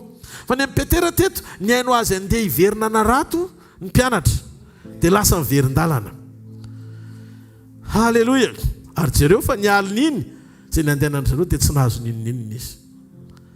Angamba samy efa nanao izay azo natao daholo izy ireo fa tsisy ninonina nitranga. Natao miliko 5 io natao mijona 1:20. Ny zavatra nitovizan'ireo 9 dia izao hoe ny fidiran'i Jesosy an-tsehatra ihany koa nanova zavatra. Sy tsy fisy ninonina tamin'ny fotoana tsy nahateo an'i Jesosy. Rehefa teo amin'ny Josefa ny tanan'Andriamanitra dia namokatra ny asan'ny tanany, nambiny ny Potifara tao Egipta ary nanomboka izay zavatra rehetra nataon'i Josefa dia nisy mariky ny fisian'Andriamanitra avokoa satria tao amin'Andriamanitra ny fon'i Josefa. Fa teto ry Petera sy ny mpianatra ao amin'ity Jaona 1:20 ty olona miverin-dalana.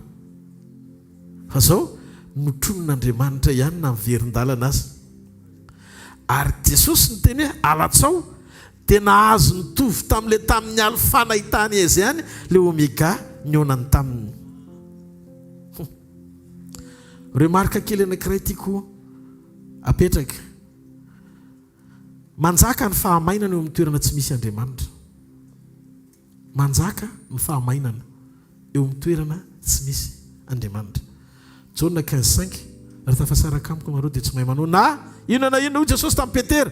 Jaona 1:20 io angamba Petera natonga an'le fahamainana tao amin'ny fiainandry zareo dia satria efa nanomboka nietreritra am'izay zay maty Jesosy dia izy any dia any fa aloha rangany dia hiverina na raha ato amin'izay tany amin'ny toerana tsy tokony hitako anao no nalehanao izy Andriamanitra dia zay no natonga anao maina fa zao le izy mbola tonga ihany soa fa tonga Jesosy nitady amin'ny Petera rehefa tsy eo ny fanekena misy aminao sy Andriamanitra dia manjaka eo ny fahamainana sy ny tsy fisiany fiadanana hitantsika amin'ny Samuela voalohany toko 4 sy ny Samuela voalohany toko 7 le tamin'le resaka momba ny fiara-ny fanekena ny lazaintsika sy ny zaraintsika ireny zareo ny eritreritra hoe rehefa eo ny fiara-ny fanekena dia andreso azy izy kanefa resy izy satria tsy tafatoetra tao anaty fanekena zany hoe ny fijoronao amin'ny fanekena ny zava-dehibe fa tsy miankina fotsiny amin'ny présencen'ny fiara-ny fanekena ny zava-dehibe tsy lay fiara-ny fanekena fa ny alliance misy eo aminao sy Andriamanitra ka ny fombiazana dia miankina amin'ny fankatoavantsika n'Andriamanitra fa tsy ny fahataitairana ivelany fotsiny tsika tsy natao be fiatsika tsy any ivelany eo am-panompona fa manana fo ho an'Andriamanitra kosa tsy mahareteka ho an'Andriamanitra Andriamanitra tsy mijery zay ho ivelany fa Andriamanitra mandinika ny ao anatsika zay le lesinao omaly zay le anamboarana amin'ny fisaintsaina ny ifanaraka amin'ny programa an'Andriamanitra amin'izao toko 1:15 anaka lasa zaza ry zareo ny mpianany nanarato nandritry ny alina tsy nahazo azan-drano fa rehefa tonga teo amin'ny mpianany dia nahitany Jesosy teo amoron-drano niaraka tamin'ny grillade efa na poisson efa voatono miaraka amin'ny tantely efa vonona inona ny dikan'izany tamin'ny fotoana ny eonany zareo voalohany tany amin'le alifatsy nisy an'izany fa Jesosy niditra tao ary tsy niara-ninana tamin'ny akory fa tonga dia lasa samy adino zareo daholo le fahagagana eran'ny lakana teo fa napetraka tao daholo na ny lakana na ny trondro fa inona ny dikan'ity zavatra mitrango ity hoe tamin'le faharoa tonga dia vonona ny zavatra rehetra ary niantso ny mpianona sakafo Jesosy ianao tsy mila mitady ny zavatra rehetra ilainao tahaka ny fanaon'izao tontolo izao misasatra fa isika mila mahafantatra fa ny zavatra rehetra ilaintsika dia ao amin'i Jesosy dikan'io dia teny Andriamanitra hoe ny zavatra rehetra ilainao dia ao amin'i Jesosy ny trondro tadiavinao dia efa ao amin'i Jesosy ao avokoa ny zavatra rehetra fa ianao mila miombona aminy communion tovy amenna moe zay mampahory azy ireo nandritry ny alina nefa vonona tao amin'i Jesosy niandry azy teo amoron-drano aza mampahory tena mitovy amin'izao tontolo izao fa manana antoka ao anatin'ny fomba an'Andriamanitra anao ahafahanao misitraka ny zavatra rehetra ao aminy dia mety hiteny ianao hoe ahoana pastera ny anako antoka hiaina ny zavatra rehetra ao aminy tsotra le izy valio ny antsony ozy Paoly amin'ny Romana toko 9 ny 1:30 ka hatramin'ny 2:30 ny apôstôly Paoly tena niteny an'izay mihitsy zao no natao ny Romana toko 9 ny 1:30 ka hatramin'ny 2:30 ino ary nolazaintsika ny amin'izany zavatra zany fa Andriamanitra ny momba antsika izy anao tohatra antsika izay tsy niaro ny zanany lafa natolo ny amonjy antsika rehetra izy tsy homeny antsika miaraka amin'ny mamaim-poana koa fa ny zavatra rehetra ao amin'i Jesosy ny zavatra rehetra ao amin'i Jesosy avokoa ny rehetra ilayntsika eto amin'ity tantiny momba amin'ny fiainantsika zanaka vady famille fiadanana zay zavatra rehetra ilainao mahasoa ny fiainanao dia ao amin'i Jesosy avokoa Jesosy Kristy avy any Nazareta no ilainao izy no ilayntsika amin'ny asan'ny apôstôly toko 7 ny 1:1 ka hatramin'ny 1:4 Jesosy Kristy avy any Nazareta no natolotry Petera n'le malemy teo am-bavadiny tsara endrika zareo fa rehefa nahazo trondro mpianatra taorian'ny tenin'i Jesosy koa amin'ny Jona toko 1:20 dia trondro velona manta ny tao fa rehefa nakao amin'i Jesosy kosa izy dia trondro efa vonona sy masaka ny teo trondro manta ny mety mpianatra nivoaka tao anaty rano fa trondro masaka ny tsenan'i Jesosy azy teo amora taizy Jesosy ny naka trondro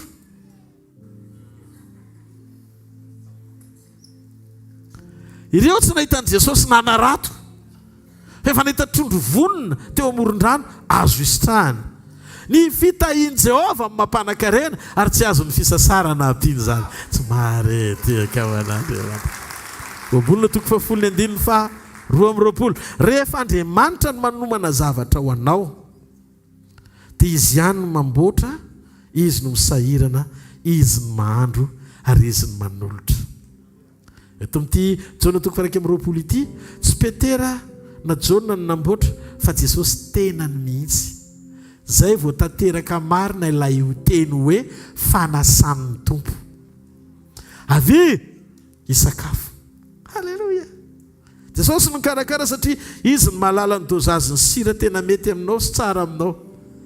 Fatany tsara hoe tokony tiany tena mety amin'ny sira tena mahafinaritra n'io zanako. Izy mahafantatra tsara ny dosage ny ingrédient tsara indrindra amin'izay zavatra mapety ianao aorian'ny fiodinana mbola tsy henaina amin'ny sakafo ihany. Zany ka tena fitiavana. Azo antoka zany fa rehefa mihinana ny sakafo zay tolotry Jesosy ianao dia tsisy diabeta mihitsy, tsisy hypertension koa. Tsy ohatra ny sira sy ny siramamy fa matoky azy fa rehefa izy ny chef tsara lavitra ny vokatra ary azo antoka. Zay le eto androany maraina. Halleluja. Halleluja. Nandrehatra afinarina Jesosy. Misy azon-drano somofo teo ambon'ilay afinarina ozy izy ny Baiboly. Ny mofo koa tsy azo jonoina fa trondro ihany. Midika zany fa tena fomba hoana ny tongavan'ilay mofo ao. Nefa tsisy mpivarotra. Matetika rehefa azo ny trondro dia vidiana ny mofo sa tsy zany? Ary tamin'ny jiosy dia miaraka foana ny mofo sy ny trondro. Fa teto Jesosy dia efa nanomana zay tokony mbola ho tadiavin'ireo zavatra mbola tokony ho tadiaviny nefa noman'Andriamanitra mialohan'ny fotoana natongavan'ireo teo. Ary Jesosy dia efa nanomana an'izay ilain'ny mpianany na trondro na mofo. Ary mahavariana dia zao nandritry ny alina ry zareo nandeha nanjono, nandeha nanarato. Fa maraina nefa nisy mofo, zany hoe zay zavatra tena tokony tadiavin'ny zareo niapitson'iny nefa noman'Andriamanitra teo amorony rano. Andriamanitra manomana niapitsonao izy matoa manomana anao. Alleluia. Alleluia. Misaina ny apitsonao Andriamanitra. Fatany hoe tsy maintsy hitady mofo reny zao rehefa avy eo. Zany aleo fotsiny ho hita hoe misy trondro ary le trondro nalainy zareo tao efa amina firy mofo 100 misy teo. Fa be dia be izy eo amin'ny jaona toko faraika amin'ny 20. Zany hoe ry zareo fito fotsiny valo miaraka amin'ny Jesosy. Dia zany ve zany 153 izy 153 isan'ny trondro dia divisé zareo valo. Fa tena tsy lany lanina le izy. Ny fitobahana amin'ny tontolo omanin'Andriamanitra anao amin'ny fotoana iverenanao dia mihoatra lavitra tsy takatry ny saina no izay iverin'ny sainao hoe eritreretina miverena amin'Andriamanitra ianao. Dia hoy Jesosy avy mihinana fa efa vonona n'andro. Tena mahagaga. Jesosy ny lasa chef mpikarakara ny sakafo ny mpianany. Azadino nefa fa Petera amin'ino no zavatra mifanohitra amin'ny zavatra nampanaovina. Nefa nahita vokatra ihany rehefa niteny Andriamanitra hoe alatsaony arato. Le teo amin'ny Luka toko 5 feno tobaka 5 sady tsy nakany Jesosy akory. Le teo amin'ny Jona toko 2 nakany Jesosy nihinana niaraka tamin'ny mpianatra ny trondro. Avy amin'ny any no nanomezana azy. Luka toko 5 Jesosy niantso. Ny Luka toko 2 Jesosy namerina. Mahatonga ilay fahagagana trondro naverin'i Jesosy dia fampatsivana amin'ny Petera ny fitiavana voalohany. Rehefa voatay ianao dia sokafana ny masonao ahita fa avy amin'Andriamanitra. Fa tsy misy afa-tsy izy rery, izy mahavita an'izany. Mila mahita n'Andriamanitra ianao amin'izay zavatra rehetra nataony ho anao. Normal be zany ianao amin'ny maha izy ianao aorian'ny fotoana amerenany raha tonga mpiara-miombona antoka aminy. Le alfa tsy nila ninin'Andriamanitra fa le omega famerenana Andriamanitra niara-ninana taminao. Zany hoe avy amin'ny any no hanomezanao voninahitra azy. Jaona toko 2 Petera ny namerina ny Jaona tao amin'ny lalan'ny fahamarinana. Fa teto Jaona indray no namerina amin'ny Petera tamin'ny lalan'ny famonjena. Averiko Jaona toko 2 Petera no namerina ny Jaona tao amin'ny lalan'ny fahamainana azafady. Noentin'ny Petera Jaona niaina fahamainana indray. Fa teto indray Jaona no namerina amin'ny Petera ho amin'ny lalan'ny famonjena satria Jaona no nahita hoe nitombo iry. dia jana hoe ny tompo iry ary petera nakany amin'i jesosy petera nanary any jauna fa jauna nanavitra amin'ny petera ao anaty firahalahiana indraindray misy zavatra tena tsy ampozinao mihitsy ny hoe tsy mety ane ilay izy fa ovain'Andriamanitra izay ilay mahatsara ny roa foana miara mivavaka miara fa io rehefa tena eo Andriamanitra dia vonjeny tompo misy anankiray foana tsy maintsy omen'Andriamanitra tonga saina mamerina anao mahita anao ho jauna mamerina petera amin'ny anaran'i Jesosy fa ny telony tamin'ny sehon'i Jesosy tamin'ny mpianany anefa zany ozy izy ny baiboly ary ny fisehoana impiry ianao zany zao no mitsahatra amin'ny lalandratsinao ry petera mba afaka avenao hiteny amin'Andriamanitra hoe tompo manomboka izao dia hitoetro ny sitraponao amin'izay ataoko lara-pahamiana ny fiainako ny feonao sy ny teninao ary vonina ny andeha arak'izay sitrakao sy ny taridalanao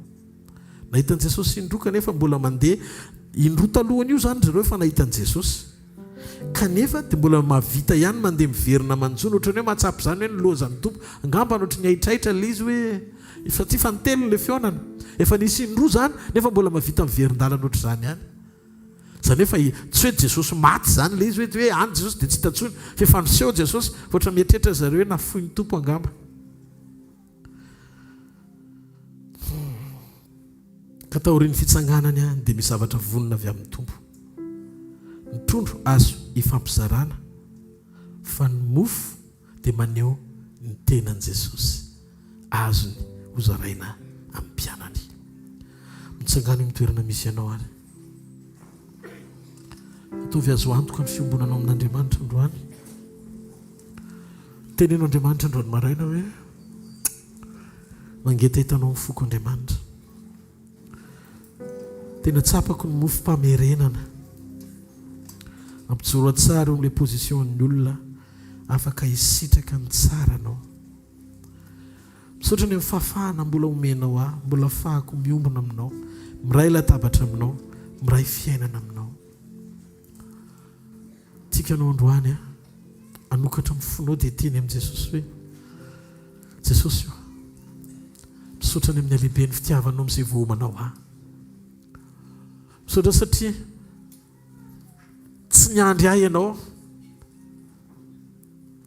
tsy nijery ahy ianao tsy nijery ny nataoko ianao fa nijery kosa ny fotoana anankiray izay tena ahafahanao miona amiko amin'ilay fotoam-pamerenana eo amin'ny sitraponao androany ataovy renao sy tsapanao tsara ao anatin'ny fonao fa tianao Jesosy ary ao anatin'ny fanasan'ny tompo androany dia azoko antoka fa ity ilay mofom-pamerenana anao mofom-pamerenana miloana ny fiainanao izy ilay fahavononana ho antsika mihoatra lavitra tany amin'izay tontolo rehetra mety nahavery hevitra antsika nandritry ny alina izay nilalovantsika teo amin'ny fiainana ka natonga antsika tsy azo ninninona fa tonga ny maraina tahaka izao teo amin'ny latabatra toy Jesosy hoe tapahana amin'izay ilay fahafoanana ao anaty fastinina ao anaty fifadikanana nandritry ny alina tsy nahazahoana ninninona toy Jesosy hoe voniny etsepita ny fahavokarana sy fahafenona mahita nyity latabatra ity androany ho latabatry ny fahafenona iombonanao amin'Andriamanitra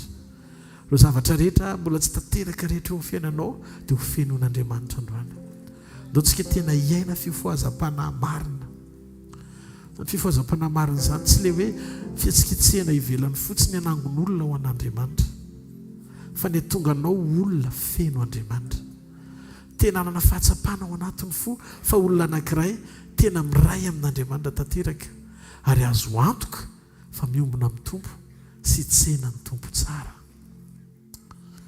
androany maraina amin'ny anaran'i Jesosy sokafo ny vavanao dia tenen'ny tompo raha inana ny nofotra ao a Jesosy isotro ny ranao androany dia ataovy tanteraka ny fiainako ny fanekena avy aminao amerina indray an'ireo karazana aliansana fanekena mety efa rava Andriamanitra fa iorina sy joro tsara amin'ny sitraposy ny programanao amin'ny alalan'izao mofom-piombonana izao sy ny raha ny fanekenao metisa Jesosy androany aneo fahagagana eo ny fiainan'ny olona tsy miova mandrakizay ianao izay zavatra nataonao hatramin'izay dia mbola vitanao mandrakandroany ary afaka anao zava-baovao ny fiainan'ny olona tsara avy ianao minao fa no famondraponao androany mamelany ao anatin'ny fonay iainy zany karazam-piombonana afakely zany voninahitra orery mandrakizay amin'ny anaran'i Jesosy. Amen. Hoy ny tompo tamin'ny alina izay namadiana azy. Tia ny tenako izay vakiana ho anareo zao natao ho fahatsiarovana misaora azy.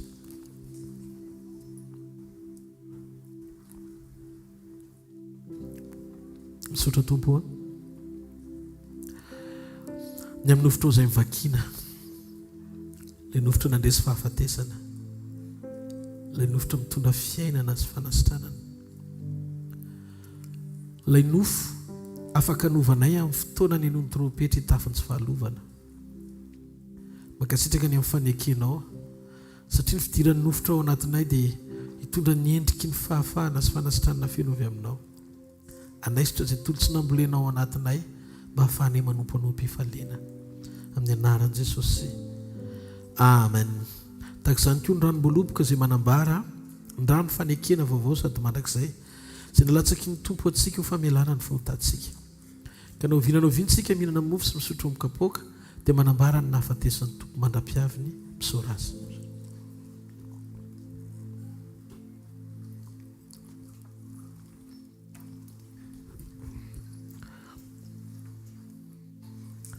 Akipio masonao dia mahita ianao an Jesosy ao anatin'ny fandraisana tena hoe miombona aminy tanteraka. Eritrereto hoe ny rany sy ny nofony no mikorina ao anatinao amin'izao fotoana itenenako izao. Eritrereto sainy hoe inona ny zavatra afaky ny hitranga eo amin'ny fiainanao ao anaty, ary inona ny zavatra everinao fa mafy ka tsy vitan'Andriamanitra ny amahany zany. Mino amin'ity marain'ity fa raha aretina le mampahory ao anatinao dia sitrana ianao. Ny tompon'ny hery sy ny tompon'ny tanjaka, tompon'ny voninahitra ny ao anatinao. Mino fa ahery ianao, atanjaka ianao, hiverina amin'ny ny herinao amin'ny anaran'i Jesosy. Tononoko amin'ny anara mahery ny Jesosy Kristy avy any Nazareta. Fa izay zavatra tsy nambolen'ny ray Jesosy ny teny an'izany, ongotako izy izy. Izy tsy ny teny hoe tapahako mba hitsimoka indray, fa ongotako mba hiaisotra mandrakizay. Tononoko amin'ny anaran'i Jesosy fa Andriamanitra tsy namboly aretina ao anatin'ny vatanao, ongotana izany androany maraina. Ongotana le fanaintainana amin'ny anaran'i Jesosy. Ongotana le fivotosana amin'ny anaran'i Jesosy. Ongotana avokoa ireo karazan-javatra tsy mandeha amin'ny laoniny rehetra ao anatin'ny vatanao ao, ka le herin'ny fanahy ratsy izay miazona sy mamatotra anao miaisotra amin'izao fotoana izao amin'ny anaran'i Jesosy Kristy avy any Nazareta. Ongotana le ota mahazatra anao. Ongotana le karazana toetsaina tsy araka ny sitrapon'Andriamanitra mampiasa anao matetika ireny, mbola tia seza fiandrianan'ny Satana, tia ny azonana anao amin'ny fandravana, tsy anakety sy anapahefana ao anatinao satria mpamitaka ny devoly. Tafiditra Jesosy androany maraina, afaka ianao amin'ny anaran'i Jesosy Kristy avy any Nazareta. Mahita an'Andriamanitra miady ny adinao androany ao fafany amin'ny lanitra ny tanao dia misaora azy amin'ny fonao manontolo. Ka sitraka tompo, sotra Jesosy. Aza mbola misy miala fa hifavaka ao anareo rehefa avy.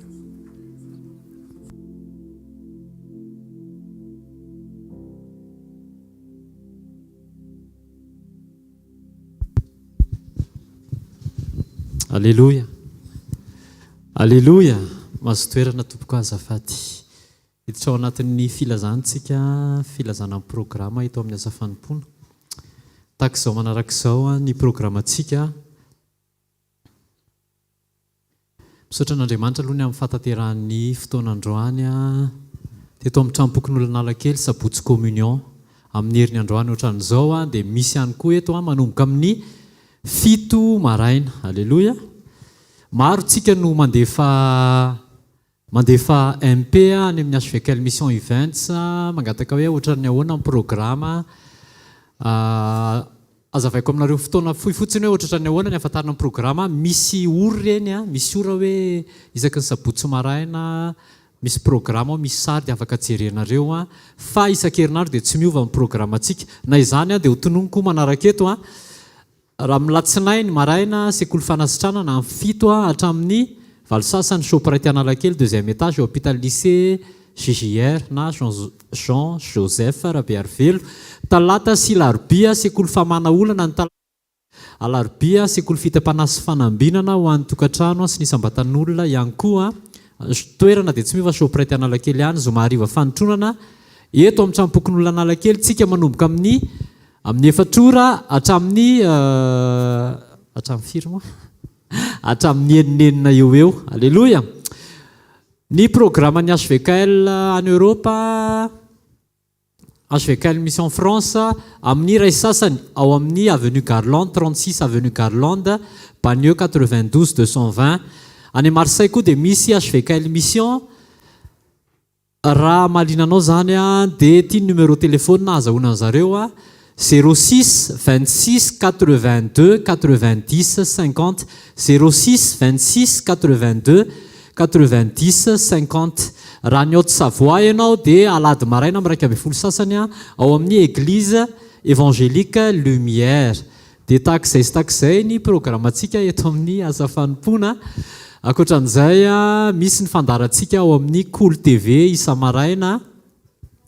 Dia misy ihany koa ny construction ny centre hvkl zay anasanantsika mpitiavana hatrany tsy antery fa zay vokatry ny fonao ataovy anaty valopy dia asivy soratra hoe construction centre dia arotsahany anatin'ireny box reny na omeo ny pasteur dia arotsaka any anatin'ny compte hvkl dia ho taterina amintsika eto ihany ny compte atao mangarara tsara daholo ho voninatr'Andriamanitra amen.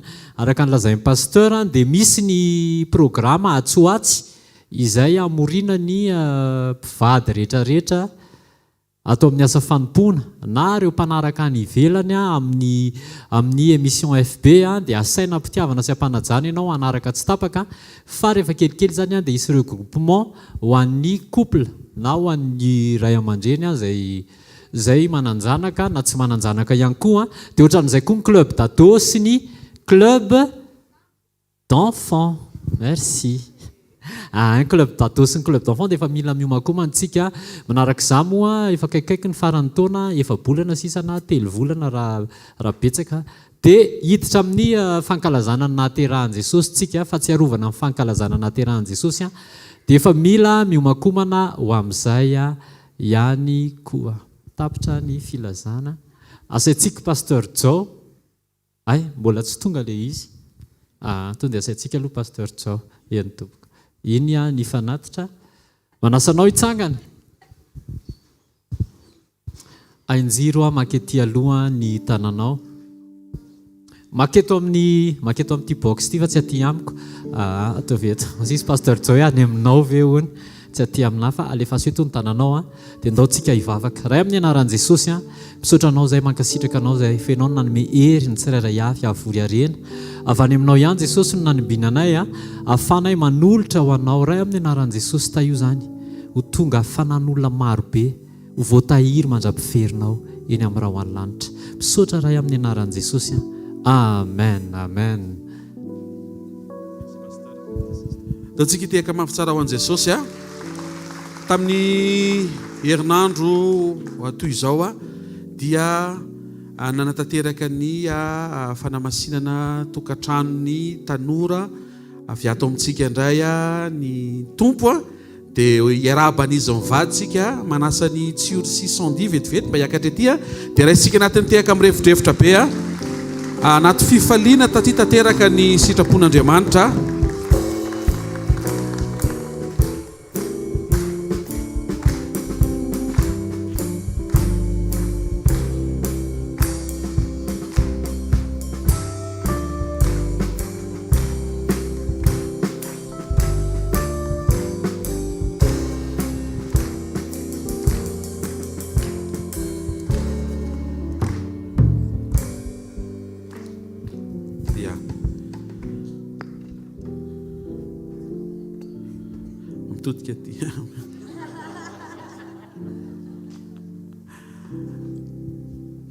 Amin'ny anaran'ny tompo, amin'ny anaran'i Jesosy amin'ny anaran'ny asa fanompona ary amin'ny anaran'ny pasteur Rodolphe ray aman-drenitsika atao trano no hijoroany tona mandray fitenenana miarabanareo mivady. Miaraba satria tanteraka somatsara tamin'ny herinandro ny firosonareo hitondra ny faniriana sy etaetanangana tokantrano mba eo tanan'Andriamanitra eo mba masony ary anaty fanekena. Rehefa vita soa zany dia matsiaro ny asa fanompona ray manontolo miombona fifaliana aminareo ho tain'Andriamanitra indrindra nareo mbola hivavaka ao nareo moa zay fa ny firariana dia ny ahitanareo ny fanotronana hiasa omba hiaro hiay ielolalana anomana ny tsara indrindra anomana ny tsara mihoatra noho izay efa hitanareo hatramin'ny androany ho voninahitry ny ray amin'ny anaran'i Jesosy Kristy Tompo. Amen. Dao tsika haninjitra ny tanantsika indray any amin'izy mivady dia hanao vavaka tsika. Amen. Zay ao-ponao ho an'izao tokantrano nentina teo amin'Andriamanitra zao dia votsory mba ho hiaraka etsika hanome voninahitra n'Andriamanitra ny amin'izany safidy nanaiky ny sitrapon'Andriamanitra zany. Ray amin'ny anaran'i Jesosy Kristy Tompo.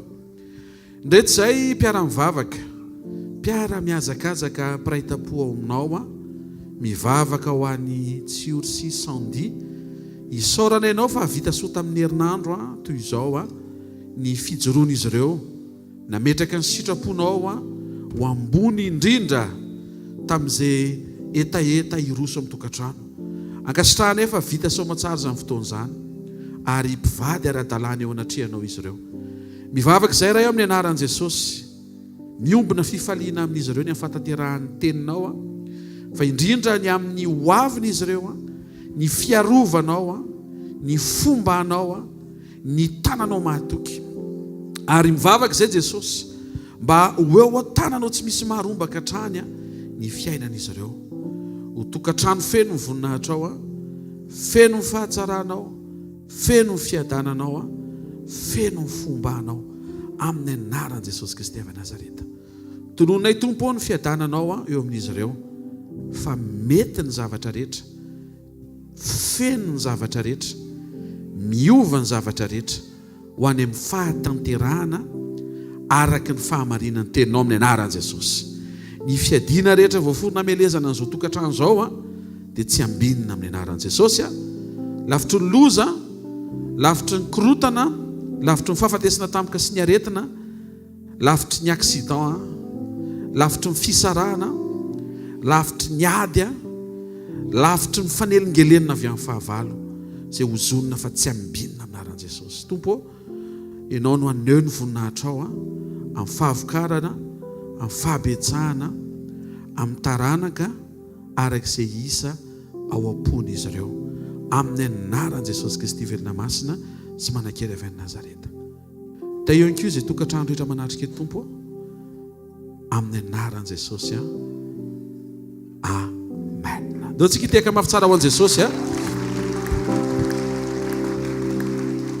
noho ny amin'ny fandaminana dia amin'ity semaine ity nomenay ny baiboly fa tsy androany. Amen. Alleluia. Fandaminana. Alleluia. Dia misolo tenany rehetra miarabanareo. Tainy Tompo tainy Jesosy faly daholo izay nisoloana tena rehetra. Tsika hiteka mafy tsara ho an'i Jesosy mahazo toerana azy eto.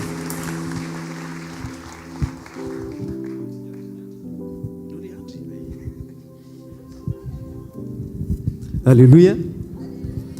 Dao tsika ite tanana mafy sy orakoraka ho an'i Jesosy. Sy voniny ederan'i Jesosy rehetra rehetra ao kika. Alleluia.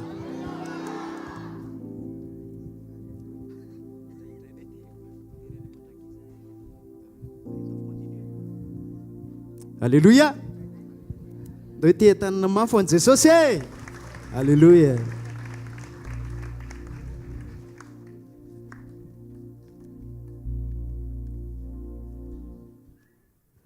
Asiorakoraka ho an'i Jesosy.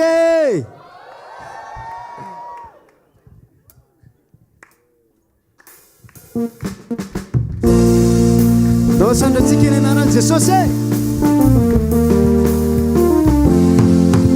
Fiderana tsy misy petra mendrika azy fiankofana rehetra tolory azy irahiranay Nandriamanitra Alleluia sy ny hosana mendrika ho azy ny fitenanako vatanane mandihy miankapigny ankavanane irahiranay irahiranay Nandriamanitra aza vehivavy rehetra Fiterana tsy misy fetra asandrato izay miankofana rehetra toloray irahiranay irahiranay Nandriamanitra Alleluia Alleluia sy ny hosana mendrika ho azy ny fiteranako vatanane mandihy miankavy miankavanane irahiranay irahiranay Nandriamanitra tsika rehetra asandrato mavisa miankofana rehetra tolory azy irahiranay irahiranay Nandriamanitra Alleluia Alleluia sy ny hosana mendrika ho azy ny fitenanako vatanane mandihy miankavy miankavanane irahiranay irahiranay Nandriamanitra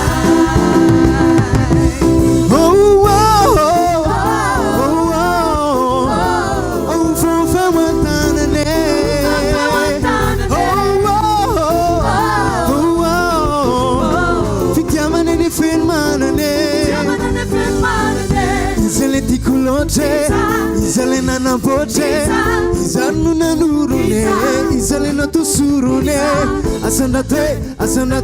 asandrato amin'ny ratsy miato urakoraka ho an Jesosy aovaovay ho an-tanane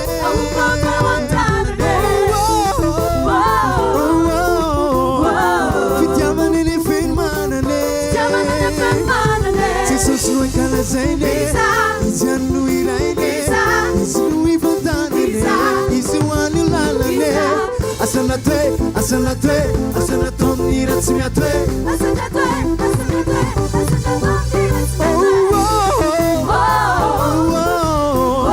aovaovay ho an-tanane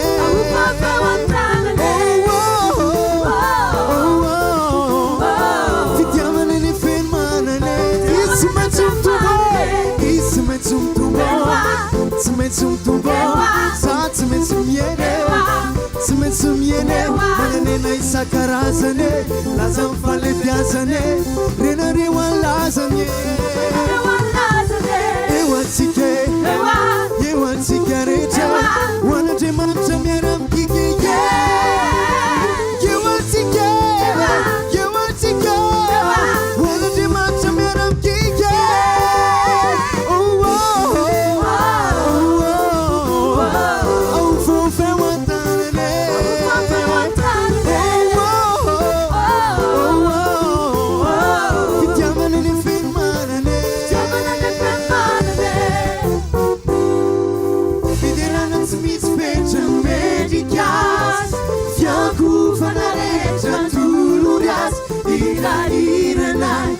irahiranay Nandriamanitra Alleluia Alleluia sy ny hosana mendrika ho azy ny fiteranako vatanane mandihy miankavy miankavanane irahiranay irahiranay irahiranay irahiranay irahiranay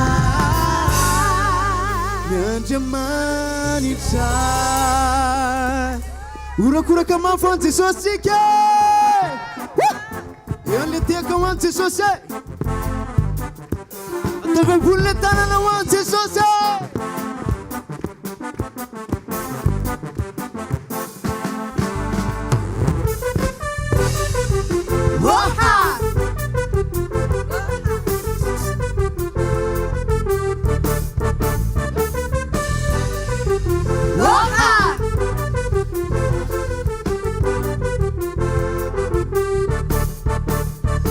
Uderene mandrakizay le nananao mba anaovany zay rehetra sitraka hoe utompona mandrakizay le nananao raha io anehoana zay ry tompo dia zanaka zanakao atsika rehetra Izay anaranao Manaovan'izay rehetra sitrakao hoe Tompony mandraky izay anaranao Raha io anehoana izay ry tompony zanakao Oderana mandraky izay ny anaranao Manaovan'izay rehetra sitrakao hoe Tompony mandraky izay ny anaranao Raha io anehoana izay ry tompony zanakao Avetsikaane Mandraky izay anaranao Atao mampeo an Jesosy Rehetra sitrakao hoe Tompony mandraky izay anaranao Raha io anehoana izay ry tompony zanakao Sitrakao hoe Sitrakao ray Raha obisy fakatoanao zahay Nefa ny mitsange Pero fahotana ratsy vitanay Tafao zahay Jesosy Tafao zahay Amin'ny adalana vitanay ety Amizay ny andro mpiainanay Ny andro mpiainanay Inderana lalana Manao Kristy Atao miambony le tanana ho an Jesosy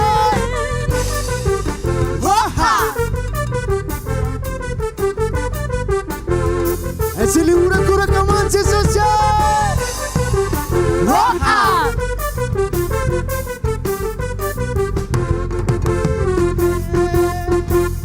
Zatrao sainay fahaizanay Tsy voafaritra hiatray zany herinao e Ka vaozina lalandava ny finonanao Raha io anehoana izay ry tompony zanakao Sitrakao Raubisy fakatoanao zahay Raha io nefa ny mitsange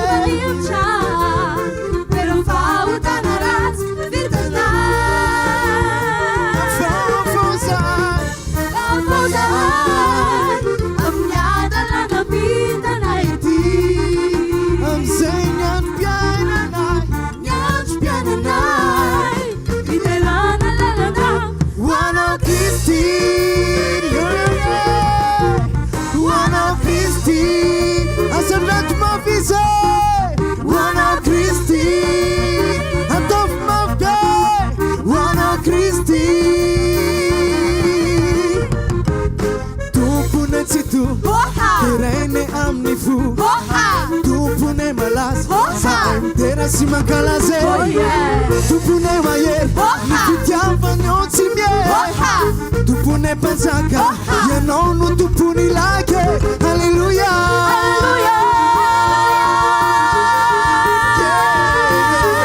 Essa le teka ho an Jesosy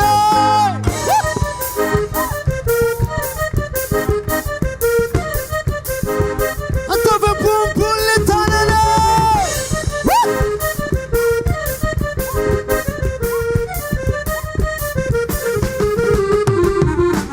Tompony tsy to Ianao zay zanakao Mampanomponao toko Andazo tontolo izao Vonika narady Anao Kristy Ozanaka mano Tena nanaka anao Jesosy Arovy sy tantana Ny fahavalonay sakana Satana sy nay devoly Tiana rakaraka na intsony Ezay ny vavakay Ankinay aminao Ka ny andro mpiainanay Ankalazana ny anaranao e Alleluia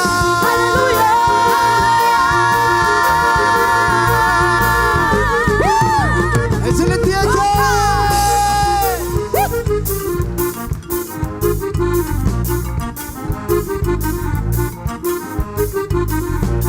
Davampony le tanana ho an Jesosy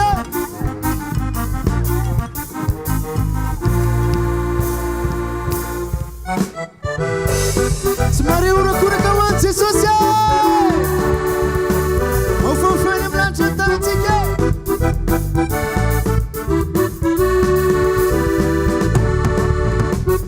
Zove zovy mavita Marisy fiainatsite Marisy fiainatsite Zove zovy lehilahy mavonjy mifanahy izy mpanjake tompony lake izy resindra mandala de oro fanfara lela mahere tompony izy no Jesosy lela malaza tompony laza mpanjakana lela mahere tompony izy no Jesosy lela malaza tompony laza mpanjakana urakuraka mafatomtsika ezileteka wa Jesosy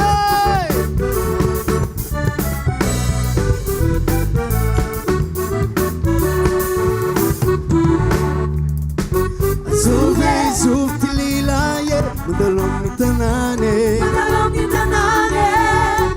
zove tililaye malaza mfakakane ize mpanzake tompony lake ize resindra mandala de oro mfanfara sandroato mafia lela mahere tompony izy no Jesosy lela malaza tompony laza mpanjakana lela mahere tompony izy no Jesosy lela malaza tompony laza mpanjakana aziletanatsika asiurakuraka mava Jesosy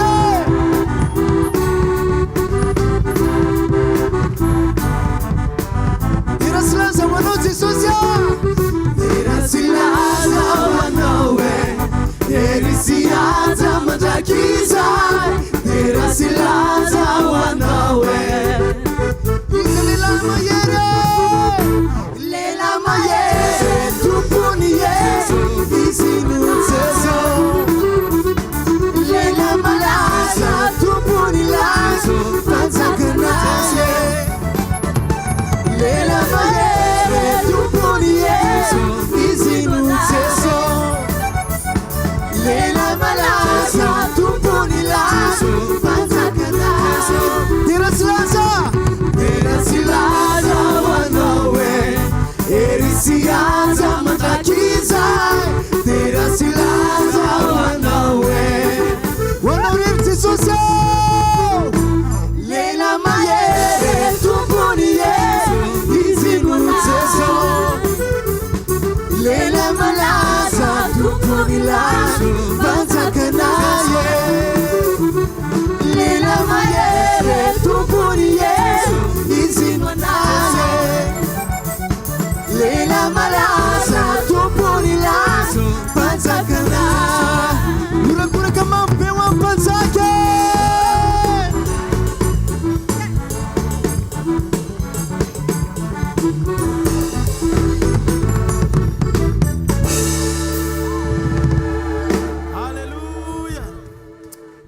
tsika no fofantanantsika ny milanitra isotran' Jesosy amin'ny fotsika manontolo makasitraka anao zay ray tamin'ny fotoana androany maraina misotra tamin'ny kasika ao famanginao misotra tamin'ny fanasanao misotra tamin'ny fidiranao an-tsehatra misotra tamin'ilay zavatra tsy tao anaty vavakay nefa notrononao fotsiny androany maraina misotra tamin'ny fidiranao an-tsehatra mikarakara amin'ny fiainanay amin'ny antsiprieny any amin'le tsy takatry ny saina ireny nefa esanao saina momba anay misotra amin'ny fitiavana ngezabe fananganana famerenana amin'ny loniny misotra amin'ny fandresenay zay ambaranay sady fa tanteraka Andriamanitra ninona zavatra lalovanay zao dia zavatra azonay antoka ny omegany io fandresena satria efa nanindresy teo amin'ny toeranay ianao makasitraka tompo vofany amin'ny lanitra ny tanao dia misaora azy saora azy amin'ny fonao manontolo manomboa fafao anatin'ny sainao reo mitambesatra rehetrarehetra fafao anatin'ny fonao reo zavatra mitambesatra rehetrarehetra ampahitao an'Andriamanitra ny ao anatinao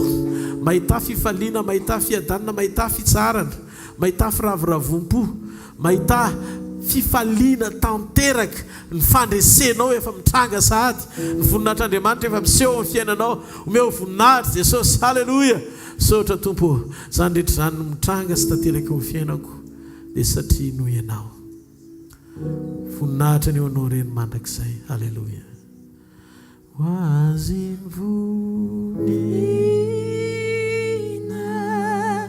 hitra hoaziny vonina hitra hoaziny vonina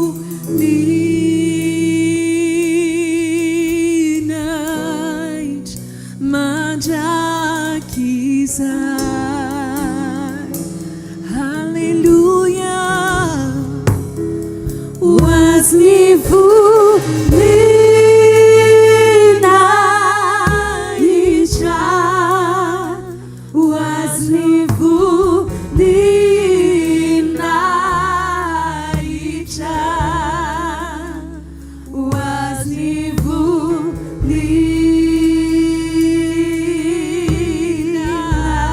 hitra mandrakizay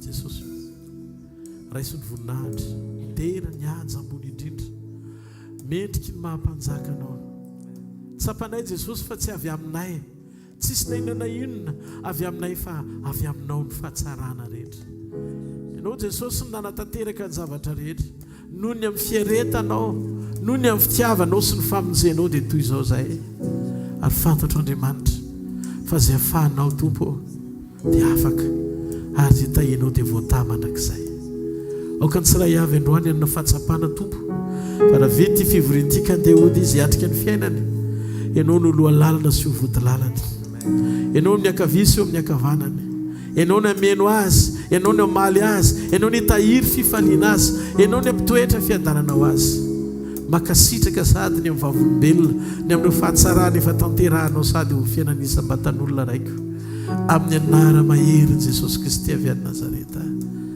amen hitanareo ny Jehovah ka iaro anareo ampamirapirana ny tavany aminareo ny Jehovah ka hamindra fo aminareo ananatra ny tavany aminareo ny Jehovah ka menareo fiadanana amin'ny anarandray sy ny zanaka ary ny fanahy masina amen zarao fahasoavana fa ny fahasoavan'Andriamanitra ny matoy izao fa ny fahasoavan'Andriamanitra ny matoy izao anareo amen